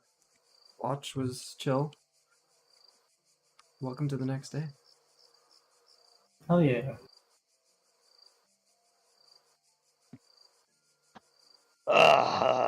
Well, I'm better now. Hey, everybody. Nope. Got some nice rest. Took care of it. Mhm. And thankfully it seems we were not followed. Yeah, definitely think. Well, trying to think what would be our next move then, seeing as might as well go back and try once again, I guess. But I guess the real question is how to go about it. I mean, we're gonna have to get close again, so if they set up another watch outside, which, I mean, is highly likely, unless they're completely stupid, we'll have to go check the area, see if there's anything that might have changed in the evening, and go from there. All right. But we're gonna have to be like real quiet on our approach, so. Definitely. What's I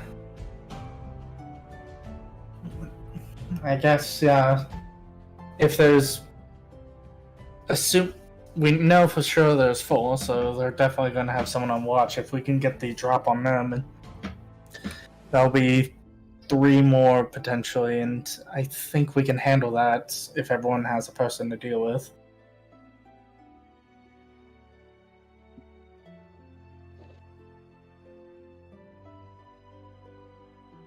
Yeah. People are so unpredictable. They're a lot more. Yeah.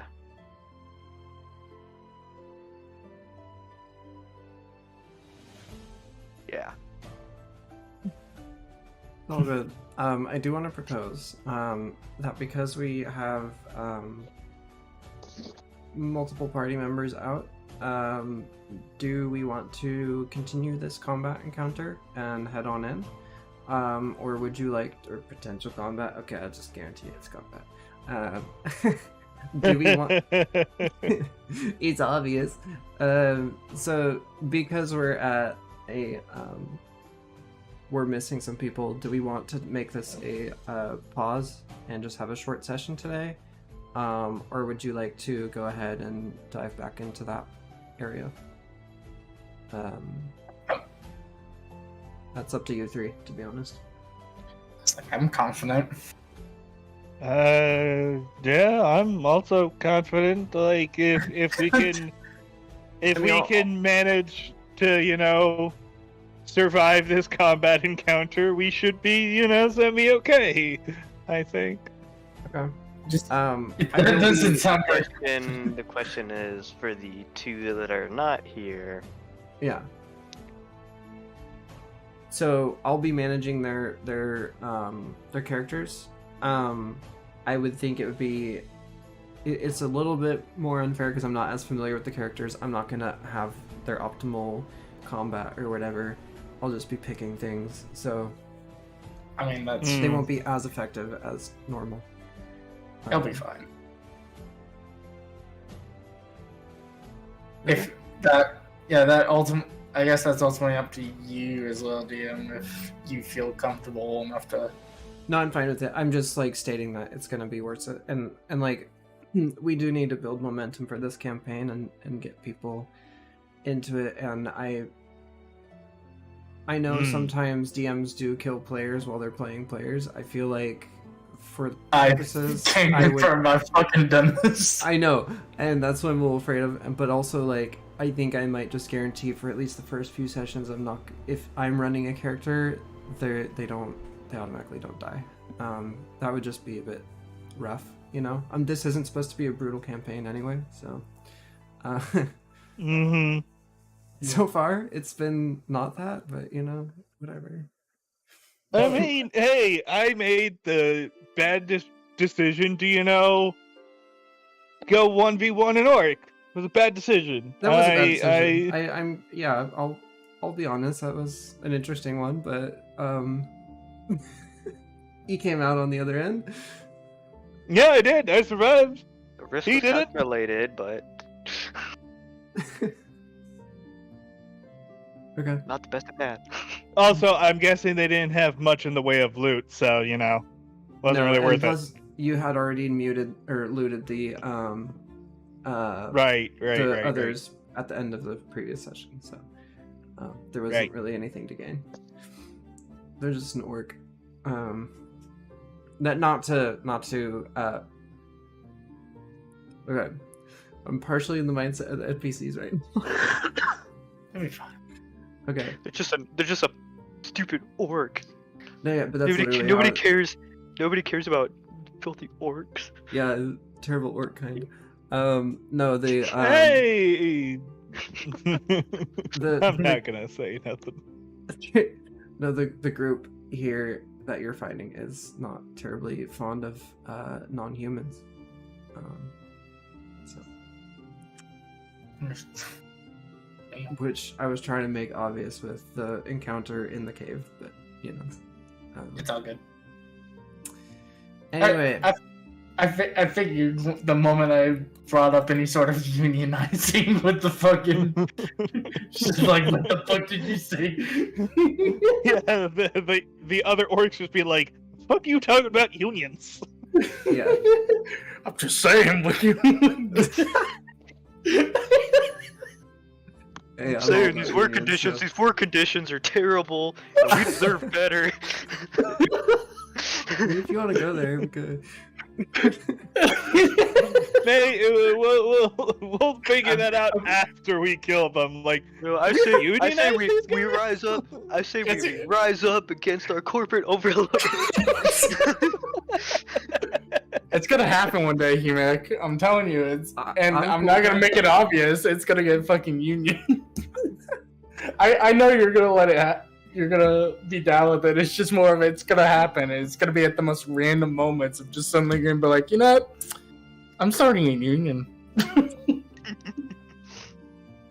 Yeah. But yeah, Workers' rights, everybody. Once we finish this, we head back to Baklamel and start an adventurers union.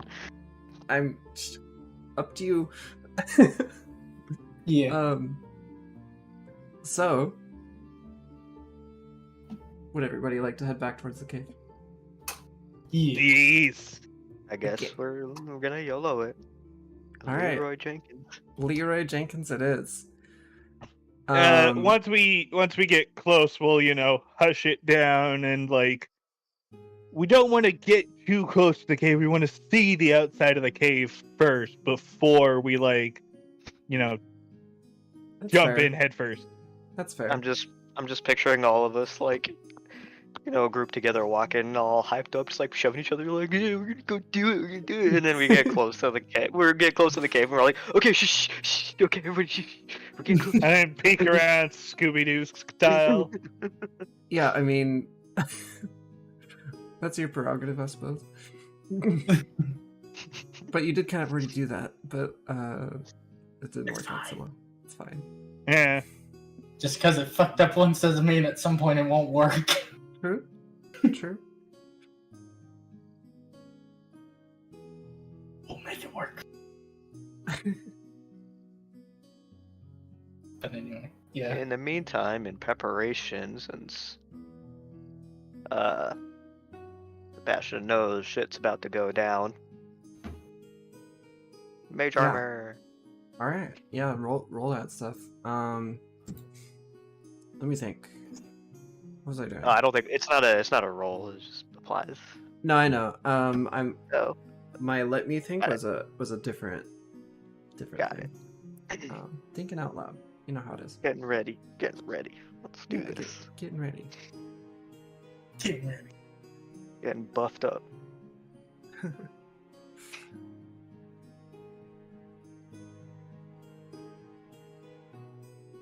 Okay. So your group approaches, picks up camp and trudges back down south and west towards the cave area. This travel takes a little bit, but once you are near the river and stuff, you all stop and take a look at what's going on. You're probably about, let's say, 400 yards from the river. Are we able to see any activity? Like, is there potentially a new person on post, or would that be more of? You're a bit far for that. I just wanted to give you space to do what you want. Okay. I guess we all try to make our way as quietly as possible. Mm-hmm. All right. Try to be all sneaky breaky. So And the group, Sebastian will have his take out his scimitar and his staff, like Gandalf style. nice, love it, good visual. Yep. Guardian's gonna once again turn her right hand into a scaly, long-clawed arm Okay. to get ready for scratching. Scratchies. For the ouch scratchies. Okay, so the group gets close up to the river, and as you approach, you're all being as quiet as you can. Please, everybody, roll me a stealth check. You're kind of going up behind trees, stepping between them, and making sure that your movements are as hidden from view as possible. Oh yeah. I need to do those too, huh?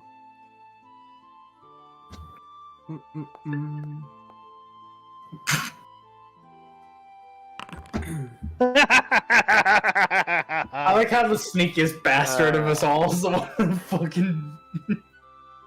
Yes, and I am laughing at Nice. it because it's perfect. I love it. Leo, your injuries...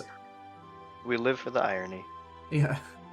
Leo, your injuries are, you're mostly healed and stuff, but you're stumbling around a bit. You actually, as you're watching towards the cave, you actually walk straight into a tree. It shakes and some birds fly out of it. Ow. Are you alright there, friend? I'm fine. You should try using your good eye. I only have one of those. I'd rather not lose it. I think that's... Never mind. Good to see Unfortunately, humor is in good to see humor is in totally not in short supply here. Yeah. And everybody, 1 second. My poor cat is sad and alone outside my door. I have to go help him. I'll be right back. no, go rescue cat. Rescue kitty.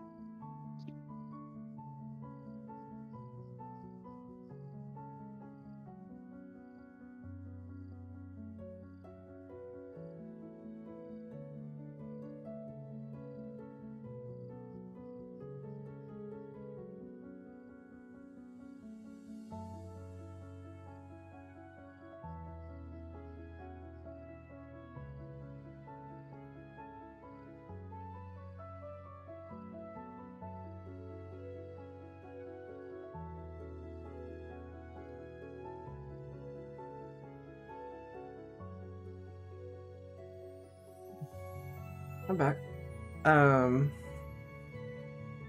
Alright, so your group gathered. Fortunately, you were far away enough, Leo, to where you didn't alert anyone of your presence.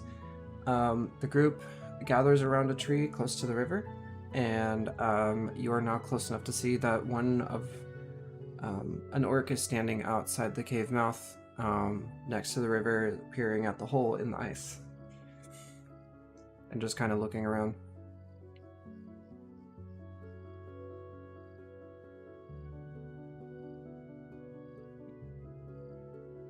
And he's the only one we see right now? Correct. I'll bring you into the scene, but if you'll remember, the cave mouth is like around a corner, and they're just standing on the orc is standing on the snow next to the riverbank, and that they're all you see at the moment. Okay, I have an idea.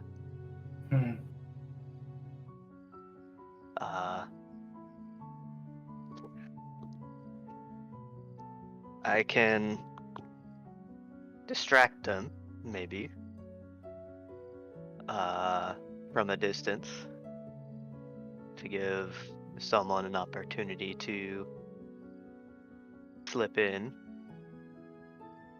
and,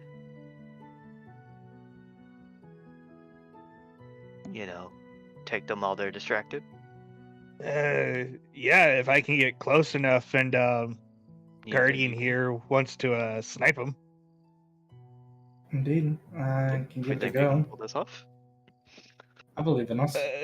I am slightly off today, but I will be fine. Ish.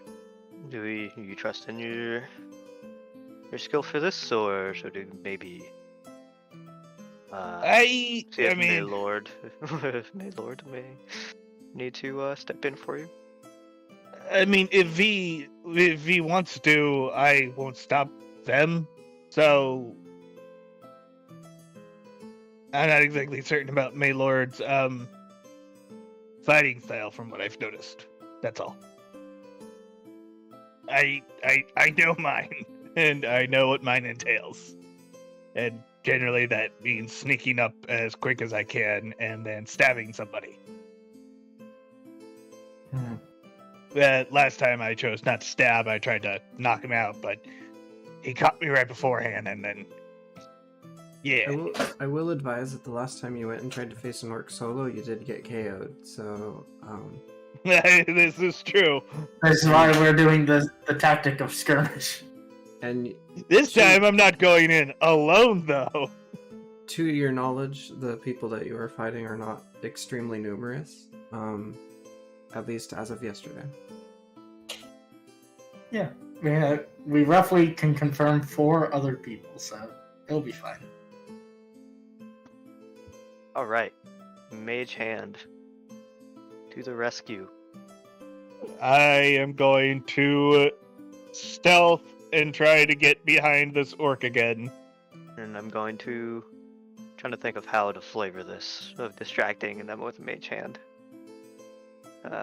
Lip the water around with the mage hand, like there's a fish in there. Oh yeah, in the hole where he's looking.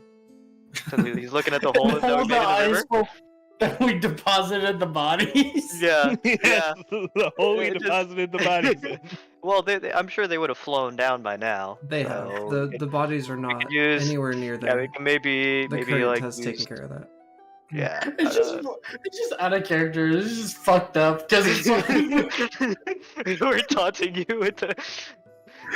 this will be your home soon. Yeah, I Yeah, don't know, we'll maybe I shove could this use, like, guy a- in there next. Yeah, like a sneaky mage hand to like splash around in the water or something. So he's like distracted by it. And like, oh, what's in there? Is there a fish? I like fish. Okay. Are those the moves you're doing? That's what I'm doing. Okay. Sky, you're gonna have to She's get gone. within 30 feet of this orc. Okay. Because Mage Hand only goes 30 feet. I'm Can't. not sure I know. where they're at. I know. I typically can't see that far, but I want to get into a position to where Guardian's gonna get in a position to where she can hit this Yeah, I dude don't- with an Eldritch Blast. Where I can't. I'm not sure where they're at. Sky, where you are is about 30 feet. Okay. Oh, you can't Yeah. see them. 1 second. Yeah, You should be able to. I see camera friend. Yeah, I see that. I see camera. Oh, your sight distance is Oh, so much now I shorter. see. I see him here. I see him. It's fine. So your vision But yeah. in daytime should be way higher. The hell? Yeah, I think it's still set on There it goes. night. That's better. That's better. Now I see him. I don't know. It's- I'll get it's- better at Foundry at some point. Yeah. No, it'll be fine. Yeah, now Guardian will get into a position. She'll kind of raise her little clawed hand, ready to throw an Eldritch Blast the moment. And Moment, then we need I'll to start. Start making a little splash. Leo, where are you at the moment? He's You with gonna. them or what? No, I split off to kind of go up the river ways, like where I kind of put Leo kind of where he is. Okay. And he's gonna sneak up and try to get behind as close as he can before bolting towards this gentleman, hopefully to catch him by surprise. Okay. And I will.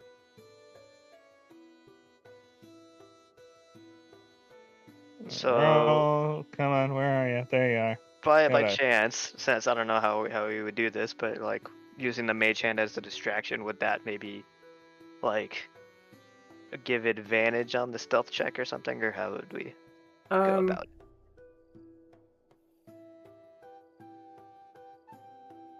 I'll say this. So Sky, or Sebastian, you and Guardian are hiding in this tree behind the trunk. Leo is prepped further up the river. The orc is already kind of facing the general direction of the hole in the ice. Where's my little, like, how do I make a mark for you to see? I've done it like a billion times. I can't for some reason. Anyway, just imagine directly in front of the orc, there is the hole in the ice. And they're already just kind of looking in that direction. They're not aware of Leo at the moment. As far as giving advantage, I have a way I want to do it with physical storytelling a bit. So go ahead and start your mage hand if you'd like to, Sebastian. Okay, mage hand's going. Okay. So the orc is looking around and starts to see the water in front of them in the hole start to basically move around. It looks like a fish is there or something, so they're kind of peering in there. But they begin to step forward to get a closer look. They're now standing on ice, looking down into the hole.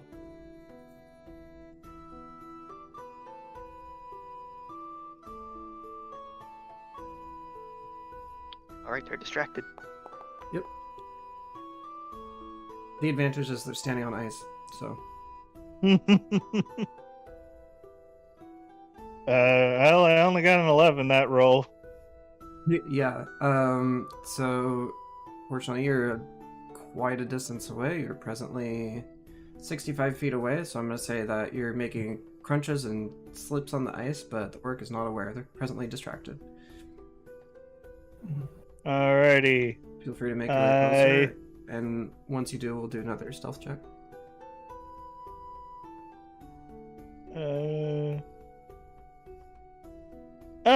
There he is. Cool. I see him now. Cool.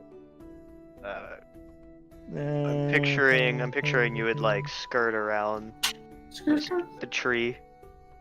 Yeah, Go he'd behind be him. like, yeah, right about there. Okay. Roll me a stealth check.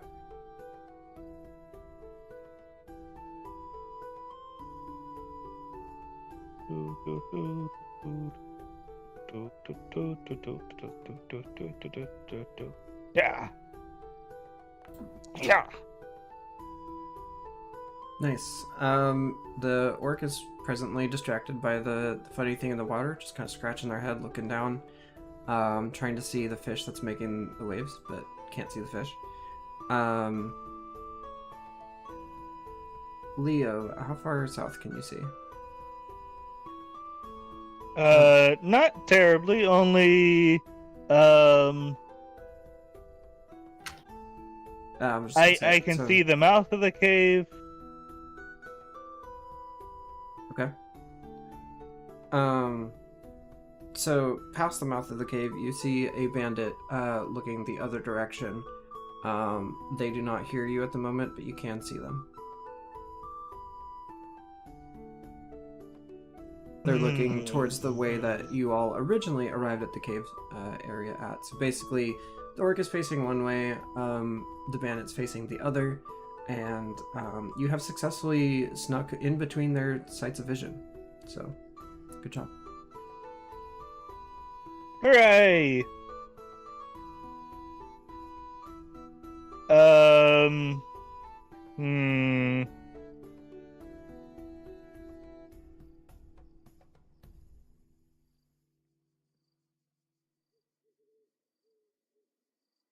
Well, the good news is they're both the same distance-ish for me to get to. But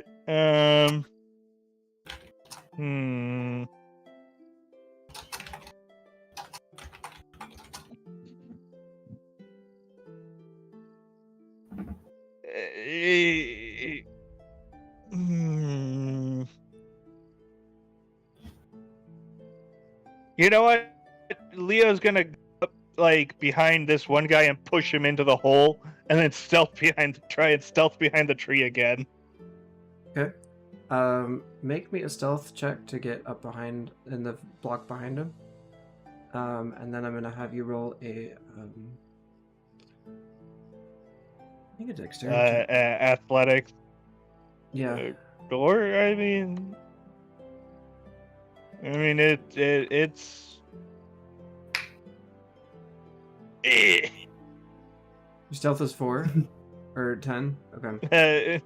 Yeah, 10. Eek. Right. Oops, I didn't. What am I doing? I just want to move the person. Stupid machine. Thank you. So you end up behind the orc. The orc is aware of your presence at this moment.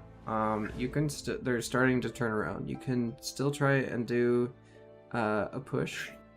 You are presently on the snow. They are on the ice. So it would be a strength with advantage. Oh yeah, sure. I just wanna try and push him in strength ability check with advantage. Sick. That's funny! Yay! Not only do you push the orc, but you also manage to, because you do only have one arm. You managed to sweep their feet as well in the same motion. So you're just kind of standing on your left leg. You reach out with your right, give them a little sweep and a push, and they sort of stumble, crumble, and fall into the ice, into the hole. And they're presently trying to swim in the icy cold water against the current, and they're holding onto the underside of the ice and trying to get their head out of the water. I stab him. Okay. I stab him real quick. Just stab him with my rapier. Roll for initiative, everyone. Did I clear the initiative order? Yeah, in the tracker. Yeah. Go for it. I reset it, so you should be able to now. Way.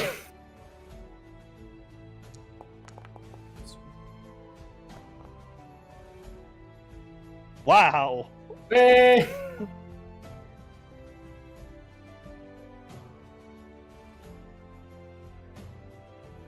Leo's sure banged up. We should probably maybe Yeah. take him in to get his head checked. He got bonked pretty hard. He might have some brain damage.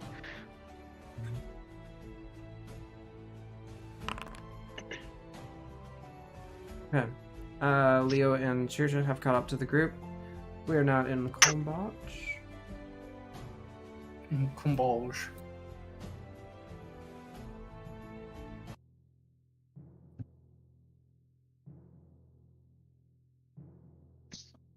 That music is slow to start. It's fine.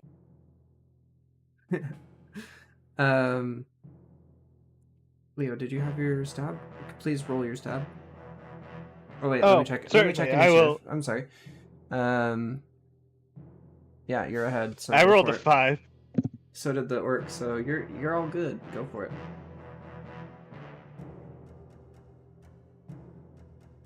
Do I have advantage because technically he's prone or drowning or both? Sure. Pronely drowning. Pronely drowning. I like that. Advantage because of drowning. 19. Alright. You stab him in the face, and he's blubbling and drowning and struggling to hold on. Okay. 4. Shit.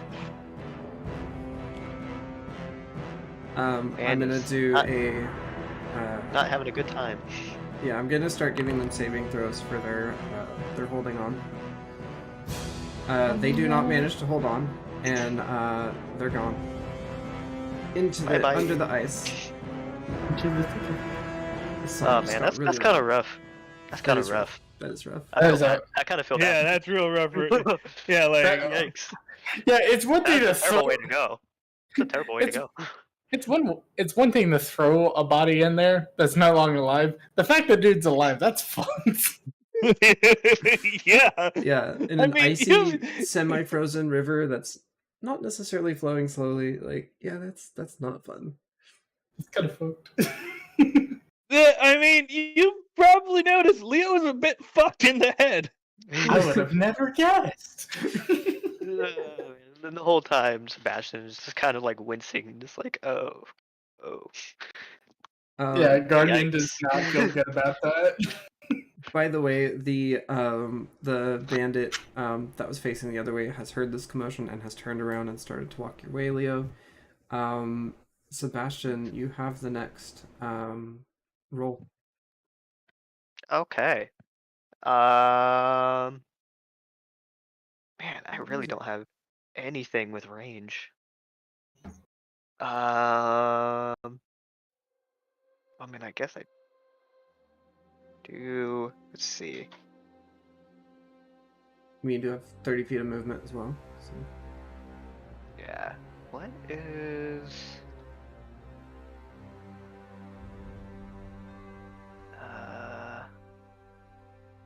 What is the range on Thunderclap?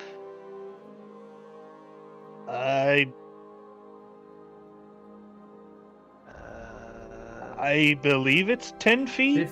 15-foot cube. Oh. No, that's Thunder Wave.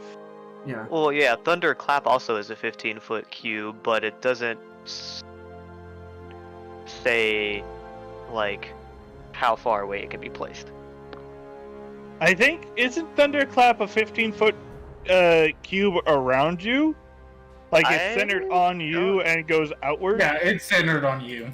Is Thunderclap that way too? Because I know Thunderwave is, but Thunderclap doesn't specify. No, Thunder Wave is more directional, Hold on. if I recall.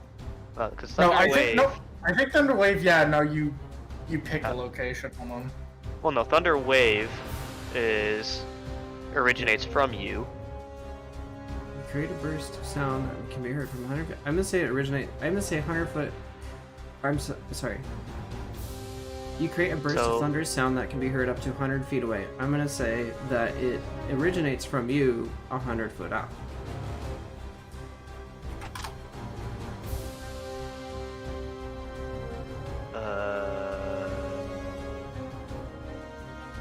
And wherever you choose, it creates a 15-foot cube. Yeah, it's saying the range and area is 5 feet, so it's centered from you. Oh, okay, so it does come from me. Okay. Yeah. Yeah, because it doesn't. Yeah, because it didn't seem like it's specified on like Thunderwave. It literally directly says originating from you. Yeah, it's saying the range is 5 right. feet. 5 feet squared, so it's from you. Got it. Okay.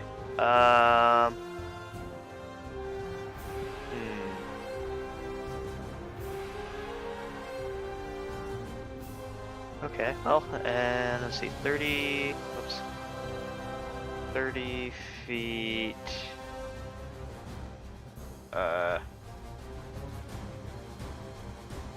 Basically, the mouth of the cave is 30 feet. Okay, which that would put me in range, right? Yep.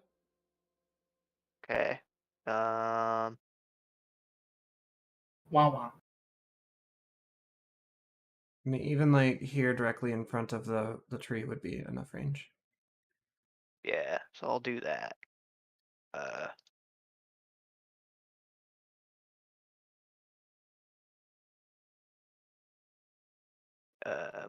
Well, actually, I probably want to get a little closer so I don't hit Leo in the crossfire. Yeah, Think. true. You're right. Like Just 15 feet around. there, like there. Yeah. Should be enough range. Let's see. That is 15 feet to Leo, actually.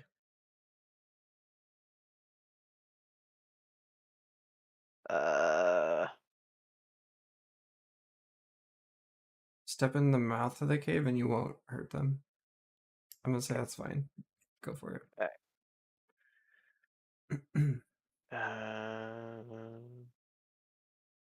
Thunderclap.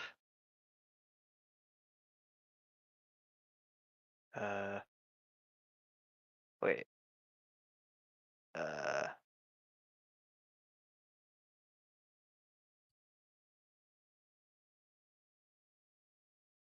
wait. Well, okay, so never mind. Because if it's originating from me, so it's like a 15-foot cube with me in the center, that I would have to be. Then I would have to be like in melee range. So the bandit is 10 foot away from you, so that I'm saying that's within their 15 feet. Right? I think. I don't know. I don't know. It's not really clear how. Yeah, it's a 15 feet cube. Only 3 spaces? And with you in Well, the it's center? because Well, if I place the marker, it shows originating from me. Yeah. It'd be like that. Then if I measure it across, it says 10 foot because you're in the middle. Huh. And if I go one further, So it this then is. makes it 20. Yeah. So this thing. Okay. Yeah. So the Well, it's the 15 template foot thing is. cube. It's a 15-foot cube, so it's a 3 by. Yeah, so that's what the. Yeah, no, Weird that's measuring tool. no, Yeah, it's broken. that's 15. That is Yeah. 15 because each square is 5, so that's 15. Yeah. No, I agree. Just step a little closer. Yeah. This seems like a terrible idea, though. Oh, you don't want to That's be there? like. All right, it's up to you. I mean, that's the problem, though. Is everything That's I have not is in 15 melee feet range. because that would count as 5 feet. You know what I mean? Like that's It's a 15-foot cube, so that's 15 feet. Fine. Because that's You're right. yeah, because it's I know you're. yeah. I'm aware. Yeah, it's weird. I'm just arguing with the semantics of the rules. That's all. I know. I'm being devil's advocate. And I'm just It's fine. It's Yeah. fine. So basically, Sky, if you want to hit them, you gotta get closer, which does put you in melee range. Yeah, which unfortunately, literally, like everything I have is. gotta just run melee up to him and range. be like, "Hey, you want to see a magic trick?" And just Yeah, literally, It's just like, informing literally. where you want to put your level up stats into. You know. Yeah, exactly. Yeah, well, I guess that's what I'm gonna do. Okay. Hey kids, you want to see a body? What happens next will shock you. Yes. Anyways. Whose turn is it now? That's it. Well, he's got to do a saving. 5. The bandit has Constitution done a throw. 5. Yeah. Oh yeah, so that's a fail. Go for it. That's a big fail. 3 3. damage. He gets a little shock, a little spark, a little. Right on. Rub my feet on the carpet and poke him. The bandit flinches and goes, "Hey, what the?" And is ready for the next round. Con, old Guardian's turn. Seems like a job for Eldritch Blast. I can't really see them on the map, but theoretically, can Guardian see them from where they're at? Or I'm gonna say yeah. It's daytime. This isn't like mega distances. You are presently you're presently 45 feet from them, so yeah, you see them. hippity hoppity, they're gonna get the Eldritch Glockety. Okay. That's a 21. Oh my, that hits. Yikes. 8 force damage. How do you want to flavor that, if at all? Her Eldritch Blast, I imagine, like when she slings it, it's a kind of, so you know how like the Darksaber from Star Wars is, where it's that black with the white? Definitely. Yeah, it's kind of like that when she fucking throws it. That's awesome. So you see this opaque black with smoky yet white sparkly surround of a beam blast straight at the bandit. The bandit explodes. Hole in the chest, guts around, sizzling, and falls to the ground. Sebastian just looks down at him with the hole in his chest, just looks back at Guardians like, well, damn. And then gonna Well, use that's 2 downs, so the rest of my movement to if the math is correct, there should only be 2 left. Combat is over for the moment. she'll make her way over.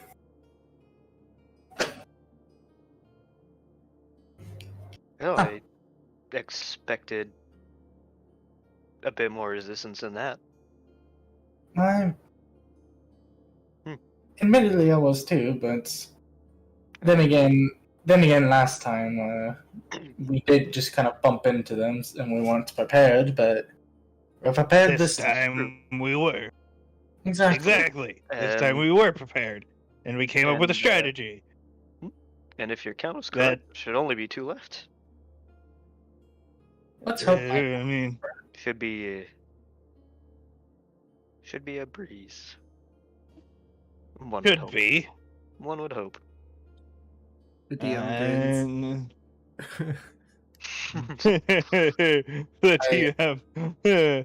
I rolled the T-pose on DM. You rolled a what? I said I rolled the T-pose on DM. Oh no, I'm intimidated. Okay. Well, shall we continue on in then? Yeah. Let us be on the way. She's Yeah, let's head inside and see what awaits us. Shall we just waltz in, or shall we approach this quietly, even though you made a lot of noise with that thunderclap? I think at this point they probably know we're here. I mean, they probably suspect it for sure. Suspect somebody's here. I have the feeling the element of surprise is a bit gone, and if we think we can go in there and be quick about it, I think that would be the best way at this point. Because if the number counting was correct and there's only 2 more left, we do have the numbers advantage on them. True, but that's if there were only 2 that you saw. True, but... Well, anyways, let's go. Yeah.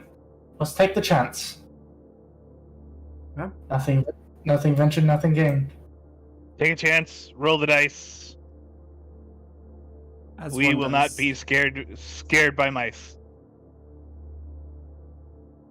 You all enter the cave, and you see the pool of water just sitting there. There's no one in it. There's no one in the front of the cave. It's just cold and quiet. I'm glad you clarified the pool was sitting. If it was standing, I would be quite concerned. Yeah, standing water is definitely what that is, but it's also just sitting there. Speaking of, how clean is that water? Yeah. It's the cleanest, clearest water you've ever seen in your life. It is pure. God, it's fucking mineral water. Yeah. Time to fill your canteens. Go right ahead. With the best water you'll ever have. The orc that you guys took care of yesterday was soaking his feet in that. I wouldn't exactly call it clean. I mean, chances are it's probably at least useful for a mineral bath if anyone's ever done that. Nope, don't even know what that is. Anyways, someone is missing out on the finer luxuries of life, but alas. I've missed out on a lot of things in life, unfortunately. Well, at some point we can... Unfortunately. Maybe at some point we can take you somewhere that has proper locations for that. My tribe knows a couple of locations that are pretty comfortable for that. But that's beside the point. And gonna continue on. And we have to worry about that later. Right now, we don't need to worry about it. Exactly. And we waddle away, waddle, to the very next thing. Waddle. Okay, so your group continues down into the cave. You start winding down the off-camber sloped hill into the next chamber, and you enter the campsite area. There are still campfires. One of them is much further down in wood. The other is still maintaining. Let me grab you all into this lovely little space.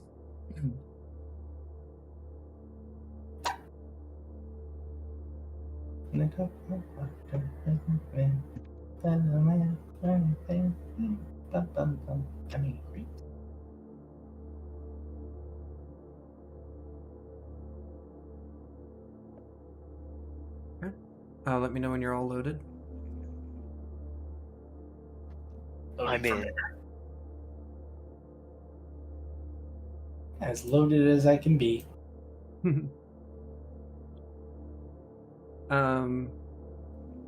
Okay. So the group has now entered the second area. You enter the second group, or the second chamber of the cave. You still see the bedding and stuff around there. Not much has changed from last night. There is a singular bandit that you see. They're kind of surprised to see you. I bet they are. Just gonna whisper to, or like lean over to Guardian. You said there was 2, right? Yeah. There should be 2, because I counted 4 in total, and we just took care of 2, so...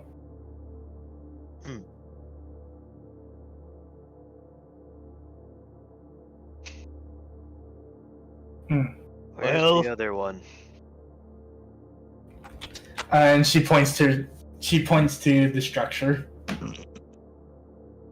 It's in there. Last I saw. Sebastian's face immediately lights up. So that's the structure.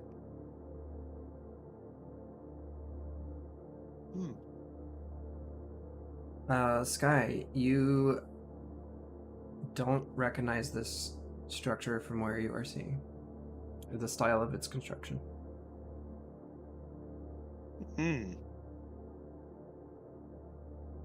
No, we'll definitely have to investigate this once we take care of our friend here. The bandit is looking a little bit freaked out right now, but they are preparing to fight you. They're ready. Alright. Good. We're ready too. Ready to square up? Well, hang on now. We're up, bitches. Maybe they're willing to talk. Yeah. I mean, we can always knock them out if you really want to try. I mean, if you want, I could give it a go and see if we can talk them out of not fighting, and if that fails, yeah, we could always knock them out. That is your prerogative.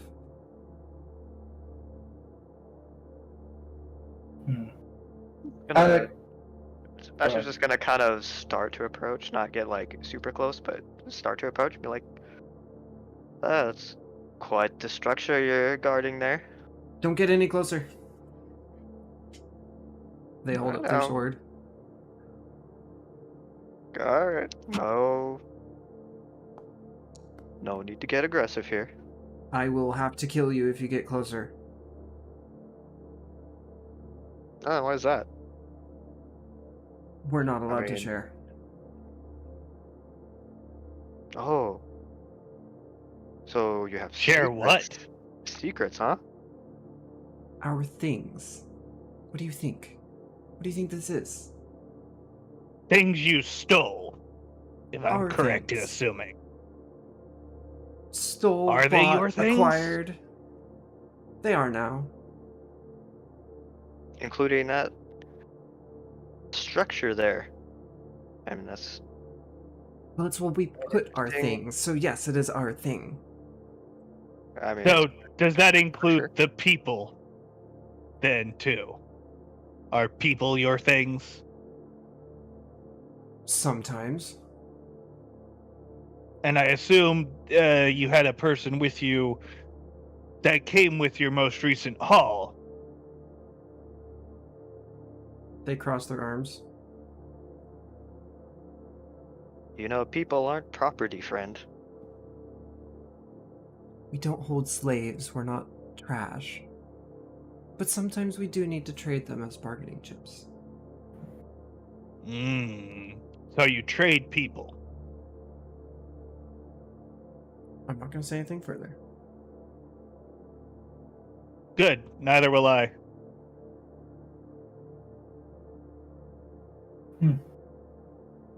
If we can't... So are you suggesting then that we can't come to some degree of a compromise then? By my creed, I am not allowed. Yeah, agreed. I knew it. We're fighting the assassins from Assassin's Creed. Gotta keep our eyes out for Ezio. Okay. Nothing is true. Those Everything ring is finger permitted. blades, though. Right. They are fucking cool. Like, hey, is he missing a finger? Yeah, He has all 10 fingers. damn. Wouldn't it be fun if you said all 11 fingers? Would be.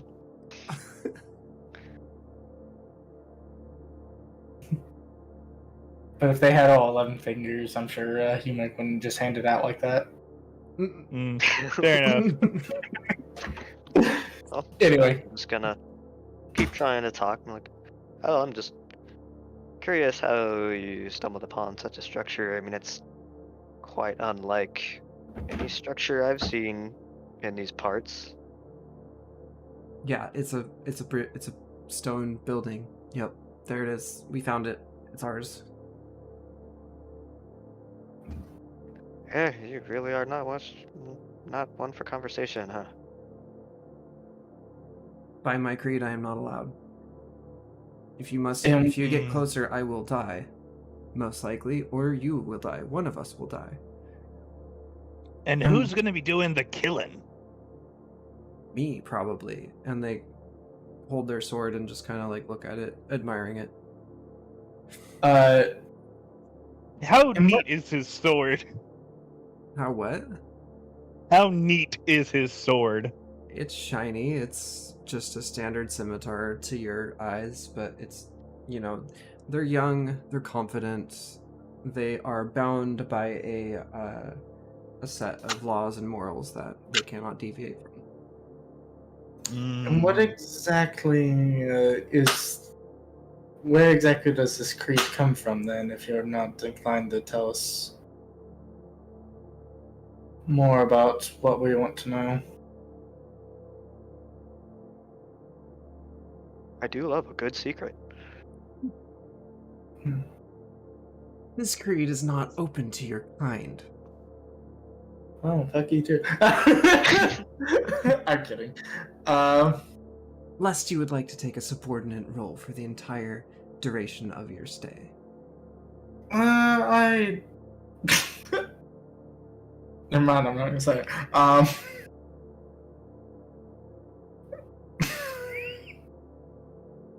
Well, that's unnecessary. Yeah, that is... No. It is if we need to progress as a society. Oh god, it's one of these creeds. Oh no. Oh no. Yeah, Guardian... Why does this guy make me sick all of a sudden?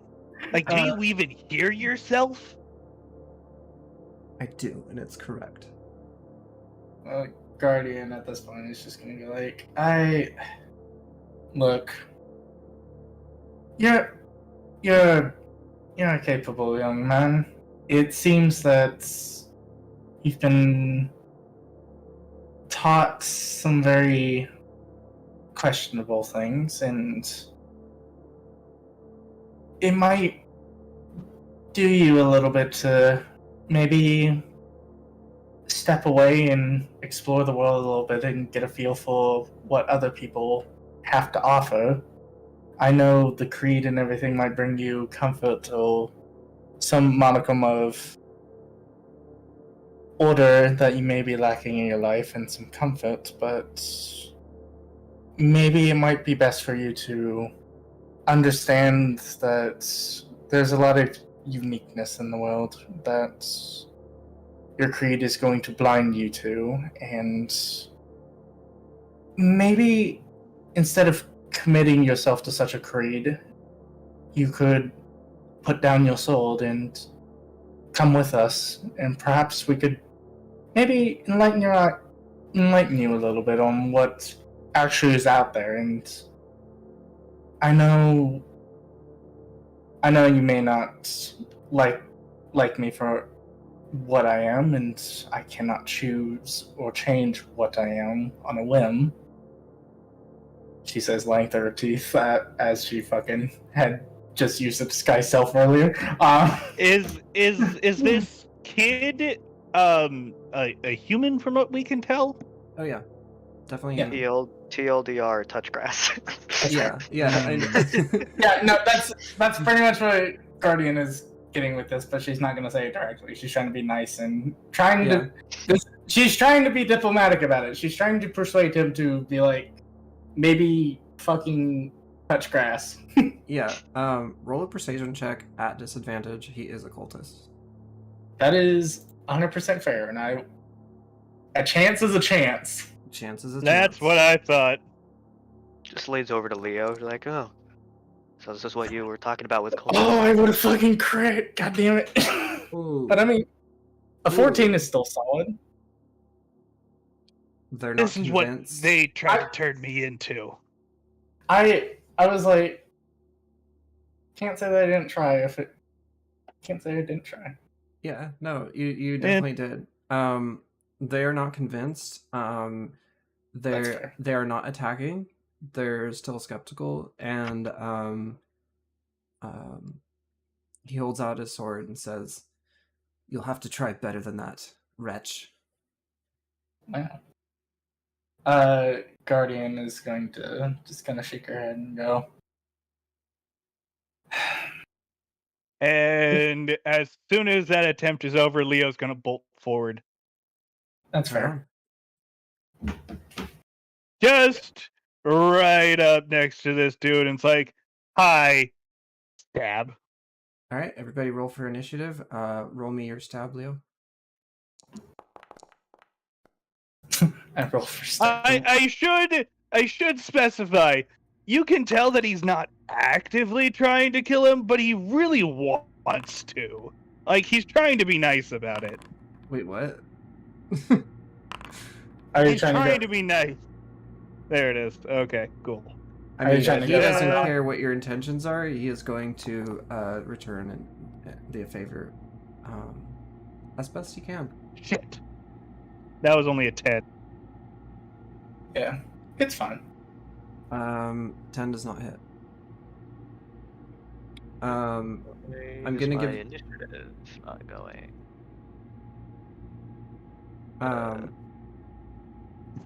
Next in roll is Sebastian. It's up to you. Oh, are we keeping the original initiative order, or? I mean, we just rolled for a new one. For this combat encounter. I'm just starting from Leo. Mine's not working. It's not letting me roll initiative. Oh, I take. I think I I may take it have back. rolled for you on accident. Oh. Yeah, because I see Sebastian has a 7. Yeah. Oh. I think I Okay. just clicked it because I was clicking for Okay. Delilah and Bix. So. Yeah. Okay. So My if bad. we're starting from Leo, I take it then the persuasion attempt was technically my turn then. I'm only starting 'Cause I with roll- Leo because he's the one that stabbed him. He ran up and stabbed him. Initiated. Okay. Yeah. Okay, I just wanted to understand.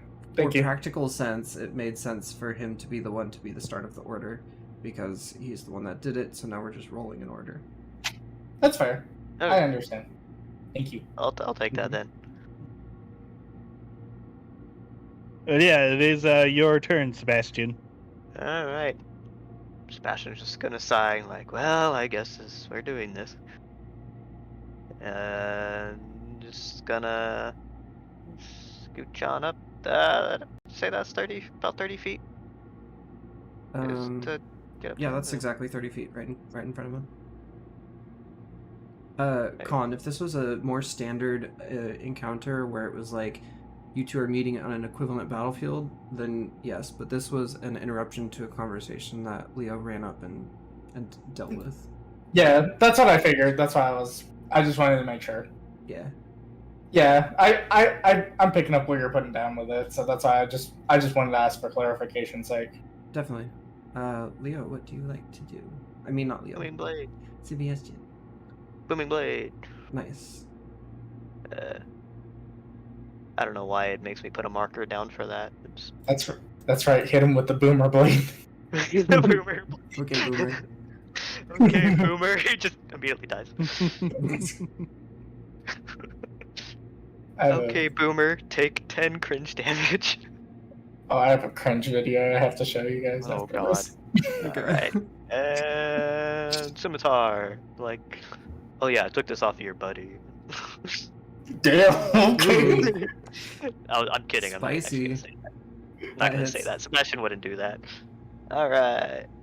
They try to block with Damage. their scimitar and it fails, and you are able to make a move. And did they like notice or make any reaction to the fact that like they tried to block with their scimitar, but what they blocked was another one. scimitar? They're definitely scowling at it. Yeah. 6. 6. All right.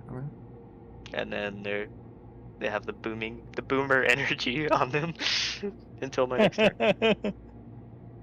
Wait, Leo, did did we never do oh, my numlock's not on. That's why it's freaking out. Leo, we never did damage for your attack, did we? I missed. Oh no, you missed. You're right. Okay. I rolled a 10 to hit him, so yeah, I see. didn't see damage as Okay. The bandit is gonna turn and try and stab Leo because not so happy at him initiating this.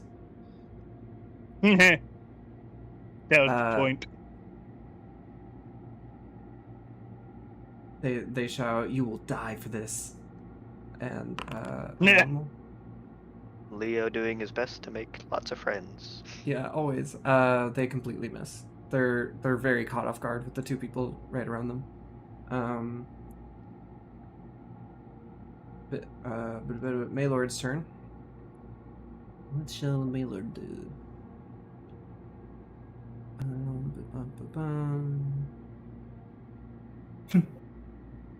More work, my lord.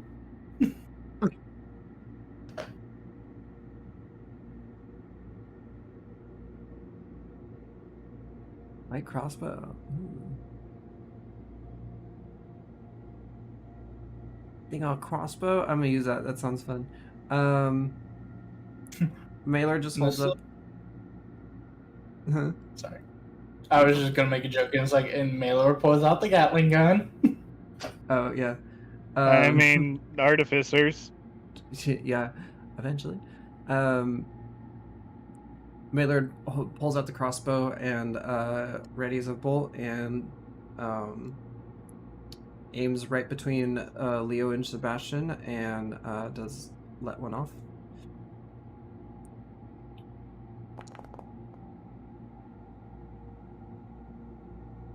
That hits.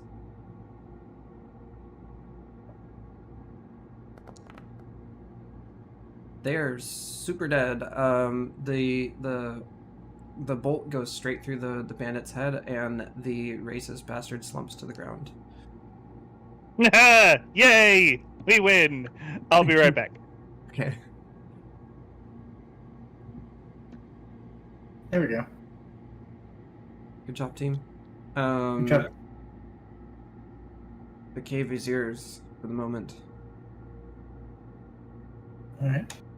going to. So are we in range of the structure at this point? Yeah, you should be able to see it. Yeah, the structure's over here.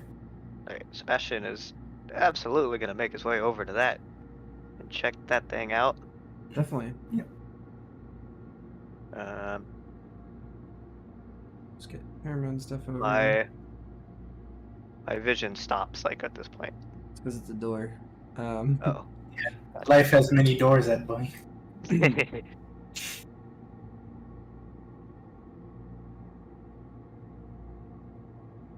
He's gonna very, very intently observe the structure, kind of feel it, and just look it all up and down and be like, well, this is Okay. definitely unlike any structure I've come across around these parts.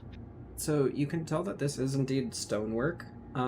It's not cut with precision. It's stones of similar size that have been put together. The stone itself doesn't look like something you're super familiar with. It has a darker tone to it and not a shiny texture, but sort of a satin texture to it. It is also covered in moss and ice, and looks like there has been many years of degradation on the structure. It's not a fancy structure by any means. The door to it itself is wooden, and looks like it has begun to rot with age. But it's been in a cave, so it's been relatively conserved.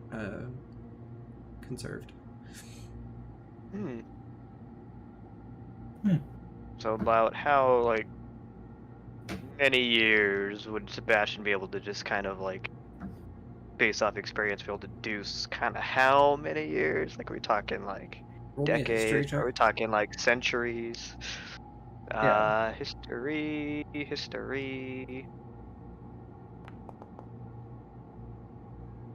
God damn it. You have no idea. Your skill still isn't. You are a skilled archaeologist, and you've seen many things, but you have not seen this before, and nor have any reference to it in perhaps a book or something you read. We'll say I'm also out of practice. Yeah, you've been It's been traveling it's for been a while. It's been a while since his last big discovery. It's not like there are tons to discover, to your knowledge, anyway. Sure. Yeah, it's a door in a stone building with no windows, and it goes into the cave wall. It's built into the cave. I'm gonna say Sebastian just is not gonna be able to help himself. He's gonna try and get through the door. Okay. What secrets do you have locked behind this door? Lost to time. The door opens, and you're faced with a bandit. Roll for initiative. Oh, hello. Season's greetings. Wasn't aware this room was occupied. I told you there was one in there. My apologies. I told you there was one in there. The bandit looks up from their bucket of beer and goes, "What?" and drops it and grabs their sword.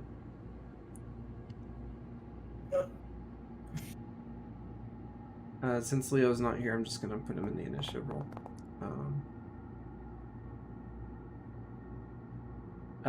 Sebastian, surprise rolls. You have the first roll. Cool.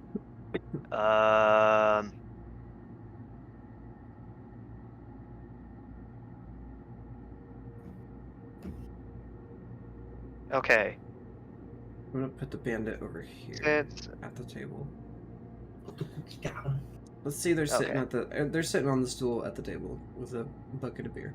cool. They're So since standing it's up now with a only sword. so since it's only me and the bandit in this room, Yeah. would we say if I was to cast Thunderwave, would the rest of the party technically have cover since they're outside of the room? Yeah. Let's say that. Cool. It's a sturdy building. Why not? Thunderwave. Constitution check on Mr. Bandito. Yep. Big 4 fail. fail. Big fail. On top of that, not only does he take the thunder damage, but he's also pushed 10 feet away, which would push him into the wall. Nice. So, How do you want to describe your thunder wave? well, for thunder wave, I'm just gonna imagine he just kind of basically does like going into Super Saiyan kind of motion, and just basically just bursts out thunder, like from around him, just in like all sides, Okay. like in all directions, As you do so, and just kind of some blasts. So the air becomes electric. The potatoes behind you start to float. The guy with the sword has no chance. Your sparking, thunderous energy smacks his body against the wall, and you can hear his bones crunch as he slumps down into the bucket of mushrooms, bleeding into it. As you do this, your thunder wave also disrupts the rubble and trash in the corner of the room, and it becomes splayed out into the rest of the building. The bandit is dead. Well, this one's taken care of. Can come on in. Shearshed and Maylord walk up to the door and peek around the corner, and they just see food and grain and rock and just crap all over the room. Apologies, I might have made a bit of a mess in here. That was... Did not think that one through. Yeah, some of this some of this might have still been useful. As she kind of. I mean, I'm sure some of it still is. You know, Yeah. pre-cooked. She kind of squints at you, just like Only one of the barrels. Oh, hold up. Oh god. That like ruined the whole supply. Oops, that was supposed to be private. Was it supposed to be private though?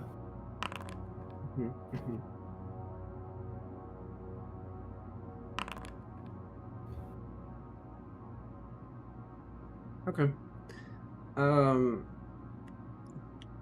Two of the barrels of beer are still standing. The ones on the outside corner are leaking all over the room. The grain, there's only 2.5 bags full. One of them had already been scooped out of, but it survived. The mushrooms are obviously not usable. There's potatoes all over the room. Who wants mushrooms anyways? And the carrots are just kind of splayed out by the door. They're the ones that survived the most. So you do have some beer, carrots, taters, and grain. And Sounds like a good Sunday afternoon. yeah, and the door that Guardian saw at the on her scouting mission is showing. It's no longer covered up to waist high. It's now probably about knee to shin high of trash in front of it, and it's kind of knocked back a bit. The bolt that was holding it in has cracked, and you see stairs. Just a glimpse from the light inside the room, off the lantern. It looks like there's the beginning of a staircase. Sebastian, with just curiosity completely taken over, is gonna go approach it and just kind of take a peek in. Yeah. Are you gonna push the door open, or just you know? Oh. That's a lot of stairs. Okay. You see a giant staircase. It's claustrophobic. It's tight, but it goes down relatively steep. for at least 100 yards, you think. You don't know. You can't see as far as it goes. You hear sounds down below. Roll me a perception check, please, Sky. Perception. Oh, Damn it. Okay. So we're gonna end it there tonight, but what you do see is the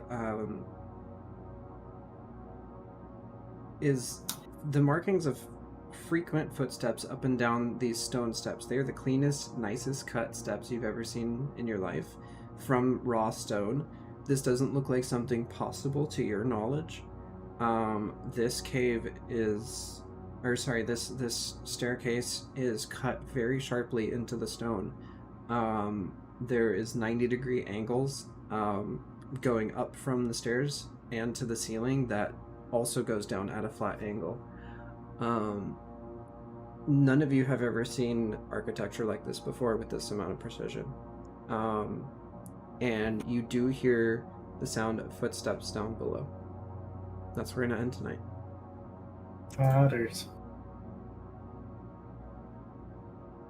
Feel free to relay the info to the group or whatever, but Poggers. Poggers indeed. Okay. Sebastian is figuratively shitting bricks, pun intended. Right on. So thank you all for joining. Guardian, you were gonna say something? No, it's all good.